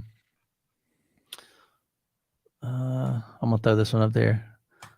2 hours on the last. Yeah, normally we don't go this long. That's because Ryan kept starring things as people kept putting in questions. They were. That's why I kept doing it. Yeah. Michael now understands because he talks to me afterwards like, why did you keep starring them? Because they're great questions. Yeah, I'm okay with that. I know we always try to be real conscious of Jonathan. He's got younger kids too, and you do too, Ryan, man. Yeah. So I know even you, I mean, if there's ever a time like, look, I got to bail, I'll just keep going, man. So, I mean, Jessica's asleep. My kids are, they pretty much moved out of the house. Like Rebecca's not even home. She's hanging out at her boyfriend's house. And so, yeah, a lot of times it's just me and, and the cat, wherever Pepper is. So glad you're enjoying it. Hopefully we're providing some value to you guys. And like I shared with you earlier, man, if you have, if there's something you're looking to upgrade, definitely reach out to Ryan. He's going to tell you if it's not a good fit or if you just enjoy what you got, a lot. Man. So if my wife knew how much I talk people out of things, she'd probably look at me and go, "Why are you doing this? Like, why do you do this to yourself?" Well, I think you and I talked about that when you first started your business. You're like, man, I want to be a dealer because, of course, he loves the hobby. But the reality is, and I don't want to speak this on all dealers. I'm not going to put that blanket, but sometimes dealers, I mean, they are pushy. I mean, that's with any salesperson. Of course, they're trying to make a living. And so sometimes they'll push things that, it's ultimately it's going to put some money in their pocket. But you're a little different on that. I mean, you've had some bad experiences with dealers, and you're like, I want to provide something that really comes from a position of, I'm really looking out for your best interest. And if this is going to really benefit and take your system to the next level, then I'm going to steer you that way. If I think it's going to be a lateral move, I'm going to tell you, keep what you got, man. Enjoy it. Yeah. You're not going to see that much different unless you're just looking for, if you're okay with incremental changes and you're willing to spend that money to get that increment, then that's cool. No problem. I'm sure you'll take their money, but you're not going to try to convince somebody that, hey, no, spend this exorbitant amount to get this much performance. That's a decision you got to make. Yeah. But Ryan's going to shoot you straight, man. He's just a great I guy to try talk to. to. And even if you just got questions on home theater, he's even told me, he's like, hey, man, if people have questions, just send them over to me, man. I'm glad to do that because I know I can't answer all those questions. And but he'd be a great resource for that. So definitely reach out to him anytime. It's been great working with Michael. I think Yeah, we man. gel really well. But Yeah. we both have everybody's best interests at heart. Yeah. I think that's what makes it great. Somebody asked if I deal with Canada. It depends on what it is. Obviously, if it's something that doesn't make cost sense or economical sense, it's probably not, but it can. Yeah. Absolutely. So Again, don't, if I you're guess just reach out and if you're in see. the great white unknown, feel free to reach out regardless. And if I can't, I'm still happy to provide advice. Yeah, absolutely. Super cool. There was one more question. Are we down to the last ones? I think Hey, so. so let's remove that one. Boom. Jay Cameron, you get the last question of the night. He says, what mics are y'all using right now on the show? So this is the Rodecaster. So this one I actually purchased from Chana Techno Dad. He had upgraded to, I think, the is it SMB? What's the main one that everybody uses? SMB7 or SM7B or something, the Shure. I think, yeah. So he's got the Shure SM, whatever model number that is. That's kind of a really go-to, but it's definitely a lot more expensive. But he sold me this mic for like $100 with the little shock mount. Yeah, the Procaster's great. Check this out. All right, so here's how goofy I am. So I bought this little guy here. So the Rode boom arm. That's the one I have. Yeah. So I bought this probably 6 months ago, and I'm like, cool, man. I finally, because I've got this. You can't see it back here, but it's literally the old school mic stands that it swivels and you can extend it and you lock it down and you can spin it like this, but you can't like pull it close and move it up and down and it stay in position and such. So it's not really ideal for podcasting. But when I bought this, the clamp on it was too big to fit on my desk because it had all these lips on it and it just didn't work. So the only way I would be able to get it to fit is I literally would have had to drill a hole through the desk, and then they have their own mount. But I just didn't want to do that on a desk. So this literally has been sitting in a box for 6 months until today. I didn't even pay attention to that. You're absolutely right. So I love it, man. He's upgraded. It's nice to be able to throw the mic out of the way and not worry about anything. Fantastic. It's the first time I've ever had this, man. Got my new stand-up desk. So I can say, bam, which I need to do like right now because my butt. Going on up. Dude. So I haven't had a chance to do this yet. Make sure I don't hit anything. I guess his monitor's going to fall off the back of the desk. It probably is. So I'm not going to. But dude, that's nice to be able to just stand up. Yeah, it's super nice. 2 hours sitting, dude. Get some butt stretch.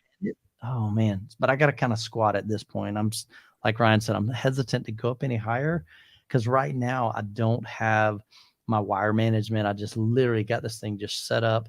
It's kind of temporary, but then I've got to do wire management. I bought one of those trays underneath and got, just a little surge protector I got to install.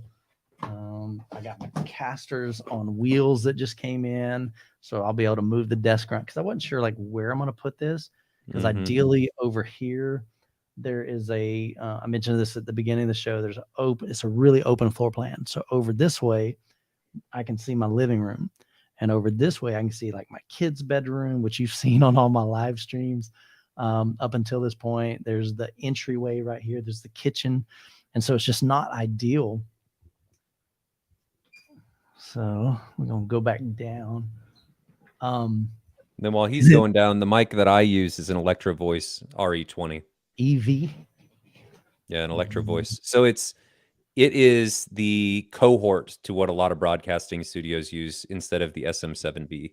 It's just a different one. It has a tendency to work a little bit better, I think, with deeper voices, which is why I got it. And I bought it probably 5 years ago. Right. And I won't change. It's a phenomenal mic. The Rode Procaster is also a phenomenal mic, man. Yeah. And I've heard some guys on YouTube. So there's the Podcaster too, which is a cheaper version of the Rodecaster, and it sounds great too. So there's definitely some great options out there. So if you're doing podcasting or making some content online, like I said, I like this thing. I got no issues with it. The one bad thing about the Electro Voice is that this mount is the only one that works. This is a Rode, but this, the shock mount is the only one that works. It's enormous. Interesting. And the SM7B is just better because it's all built in. It's just a better mount. But I mean, it does great. I don't have any problems with it. Isn't that like $350 or something? Yeah, this one is too. They're both. Okay. I bought this one used though. SMB is $359 on It goes on sale sometimes though. Rode Podcaster. I think that one's about $2. Yeah, see, that one's a lot cheaper. That's $169 on Amazon. And then if you buy the shock mount, I don't know what that runs, but that'd be a little bit. So let's say $250 maybe at most. And then the audio interface. And then the Rode Pod mic is only $100. And it's USB. That's okay. Is it USB? I think so. Nice. So that'd be an easier setup. You wouldn't have to, like, I use a Fosrite Solo 1, I think is the model number. So I come out of here, XLR, go into that, and then I can adjust volume and adjust, the volume of my headphones through that. So, Youthman, any update on demoing Christie Eclipse again at Nigel's Absolute Ultimate AV? Great question, Brandon. So I actually just ran into Nigel at what was it called? The Cedia Tech Summit. So it's like a mini Cedia for local people here in Florida. And I think they do them in different states for maybe people that can't get their team to Cedia. This is a nice way of kind of getting a mini version of Cedia. There was probably maybe 200, 300 attendees at that. So at that event, I actually ran into Nigel and Ross, super great guys. So they're building a showroom, redesigning it. Basically, they're going to have, I think did he say 6 rooms? I think so. Something like that. He's going to have several different demo rooms. So you're going to be able to kind of see this projector and switch to this projector. So they'll have a couple different speakers maybe in each room as well. So I will actually I've got one more video that from Cedia that I've got to edit for them. Basically, they're just holding out for about another 2 weeks, he said. So then I can release that video. And then, but they want to have me at the showroom once it gets kind of fully built out. And then I'll be doing a tour of their showroom. So definitely make sure you got notifications turned on, because that's going to be a fun trip there. So, but they're super great guys, man. I love Ross. Is hilarious though, man. He is. He's got like you, man. He's got this accent. Where's he from? Do you know? Scotland. He got his thick accent, but he's hilarious, man. And he just tell you like it is. And his countenance is kind of like yours, Ryan. He's just always like this. It's a tall person thing. Yeah. He doesn't laugh a whole lot, but he's just like, we have a different perspective on the world because we're constantly smashing our faces into things. Maybe you're just always bitter at just that. A life of misery. Yeah. That's hilarious, man. So Jay Cameron says he uses SM57 for his guitar mic. He says, nice gear. Appreciate it, man. So yeah, I'm trying to update my setup here. So in the coming weeks, like I said, we've hired a guy to enclose this room. My sister's going to install the what do you call those things? French doors, and put like a frosting on it. So it'll be a little privacy in here. I don't really need it, but We weren't sure which direction I was going to face, since I still don't know. So I'm going to install these casters on the desk so I can kind of move it around and play around with, once those walls get in here, and see what's going to work best and figure out my lighting and everything. And then I'll be able to get rid of this piece of junk, Logitech. Get you on the DSLR train, man. Well, I got one. Well, I know. I got a mirrorless camera. So it's a Canon M6 Mark II. So that was my first 4K camera that I've used on the channel when I upgraded from my previous Nikon. And but the bad thing with this one is just auto ISO. So it's trying to look at the lighting here, and it's trying to do its best. But as you can see, like over here, this is like really blown out. So I'd love to be able to, and even back there, you can see the lighting right there. Can't even see my YouTube. It's just like all whitewashed. So I'm going to hopefully get a better setup here. And I'd love to be able to come in, tell Alexa, turn it on, and everything's on for the most part. And I can just hit record and go, versus, going in the theater room, grabbing this light, going in the theater room, grabbing that light, setting up another light and all this stuff. And so I'm trying to make it simplified to where I can maybe do more live streams, even apart from our Sunday Night Live. But well, guys, we are at 2 hours and 11 minutes. So probably the longest podcast we've had. But there was 24 questions, man. And I know we didn't get a chance to get to all of yours. So definitely one way that you can assure that we're going to get to it is with the super chats. That's what they're there for. It's just a way of saying, thank you. But by all means, I don't expect it from anybody. But, if you asked a question tonight and it didn't get answered, that's one way to make sure that that we get to your question. So we try to prioritize those. And while we're talking about that, I know I saw this comment earlier. Somebody said, hey, I posted a super chat. We star those. We're pretty good about doing that. But sometimes what I'll do is I'm going in order that they came in, and I forget to scroll down. But just know I'll eventually get to it. We do get to them. Yeah, we'll definitely. I think there was only like one time we almost forgot one. It was like, oh shoot, I had to scroll way back up. And but that night we had a bunch of them coming in. So, but anyway, guys, hope y'all have an incredible week. Ryan, always a pleasure. Always a pleasure. Oh, I know what I want to mention. We are going to have a guest speaker. So you guys had asked last week if we could get Hobie from Monoprice Monolith on the channel. And that date, I want to see if I can find it real quick. I'm wanting to say, is it next week? I just want to get you guys that information. Give me 1 second. Tony, I'm sorry you found out that my Perlisten background was fake. Oh, that's must have been just earth-shattering for you that the Perlisten Center channel wasn't actually that large. So he's going to be on the channel on the 18th, which would be next Sunday. Yep. So this 1 week from today, we're going to have Hobie on. Ryan, this was your recommendation, I believe, from last week. Wasn't mine. It was somebody in chat recommended it. I think. See, here's it was 314 Carpenter. Yeah, so I just put him up there. So woo. So remind me, is your name Ryan? My memory is terrible. There's so many Ryans. Wish came true. Anyway, so 314 Carpenter, that's his name. He came to M-Wave, which was cool meeting you in person. So glad we're able to. And yeah, if you've ever, Chris, all right, my bad, Chris. For some reason I was thinking Ryan. Why do you get chat before me? That's so weird.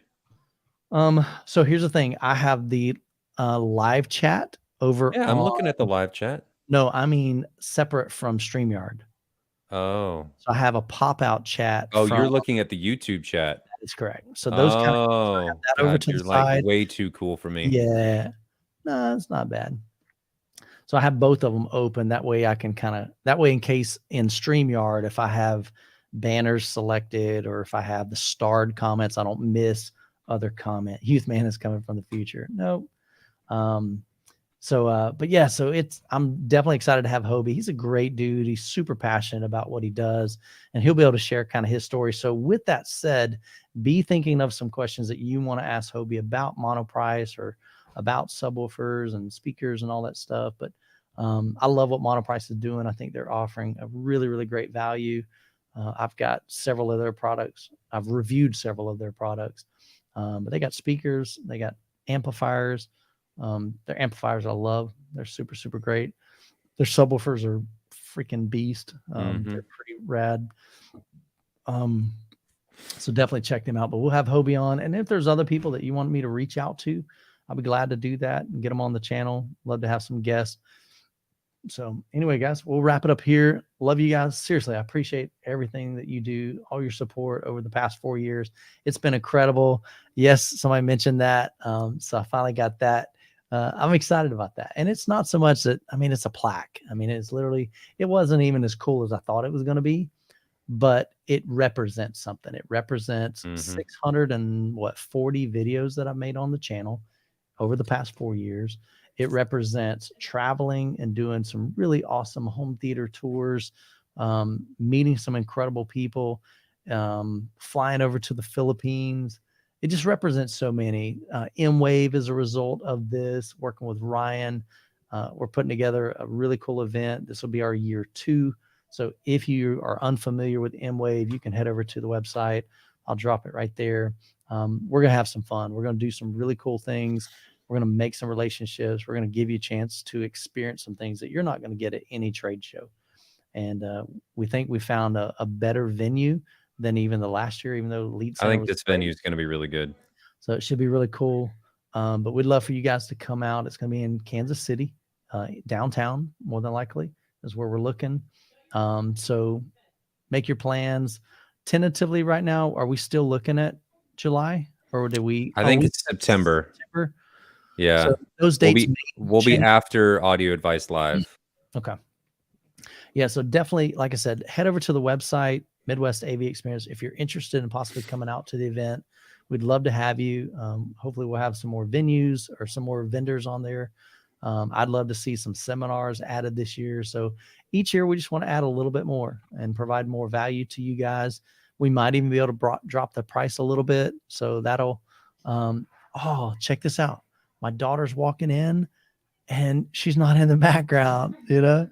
So that's super cool, man. It's the little things that amuse me, man. It's little things that matter. Oh, Sock said that's the same month as Cedia. Oh. I don't know. I'll have to look and see when. Yeah, but the dealers don't matter. When is Cedia? Oh, yeah, that's true. Yeah, most consumers don't go to Cedia. You're right.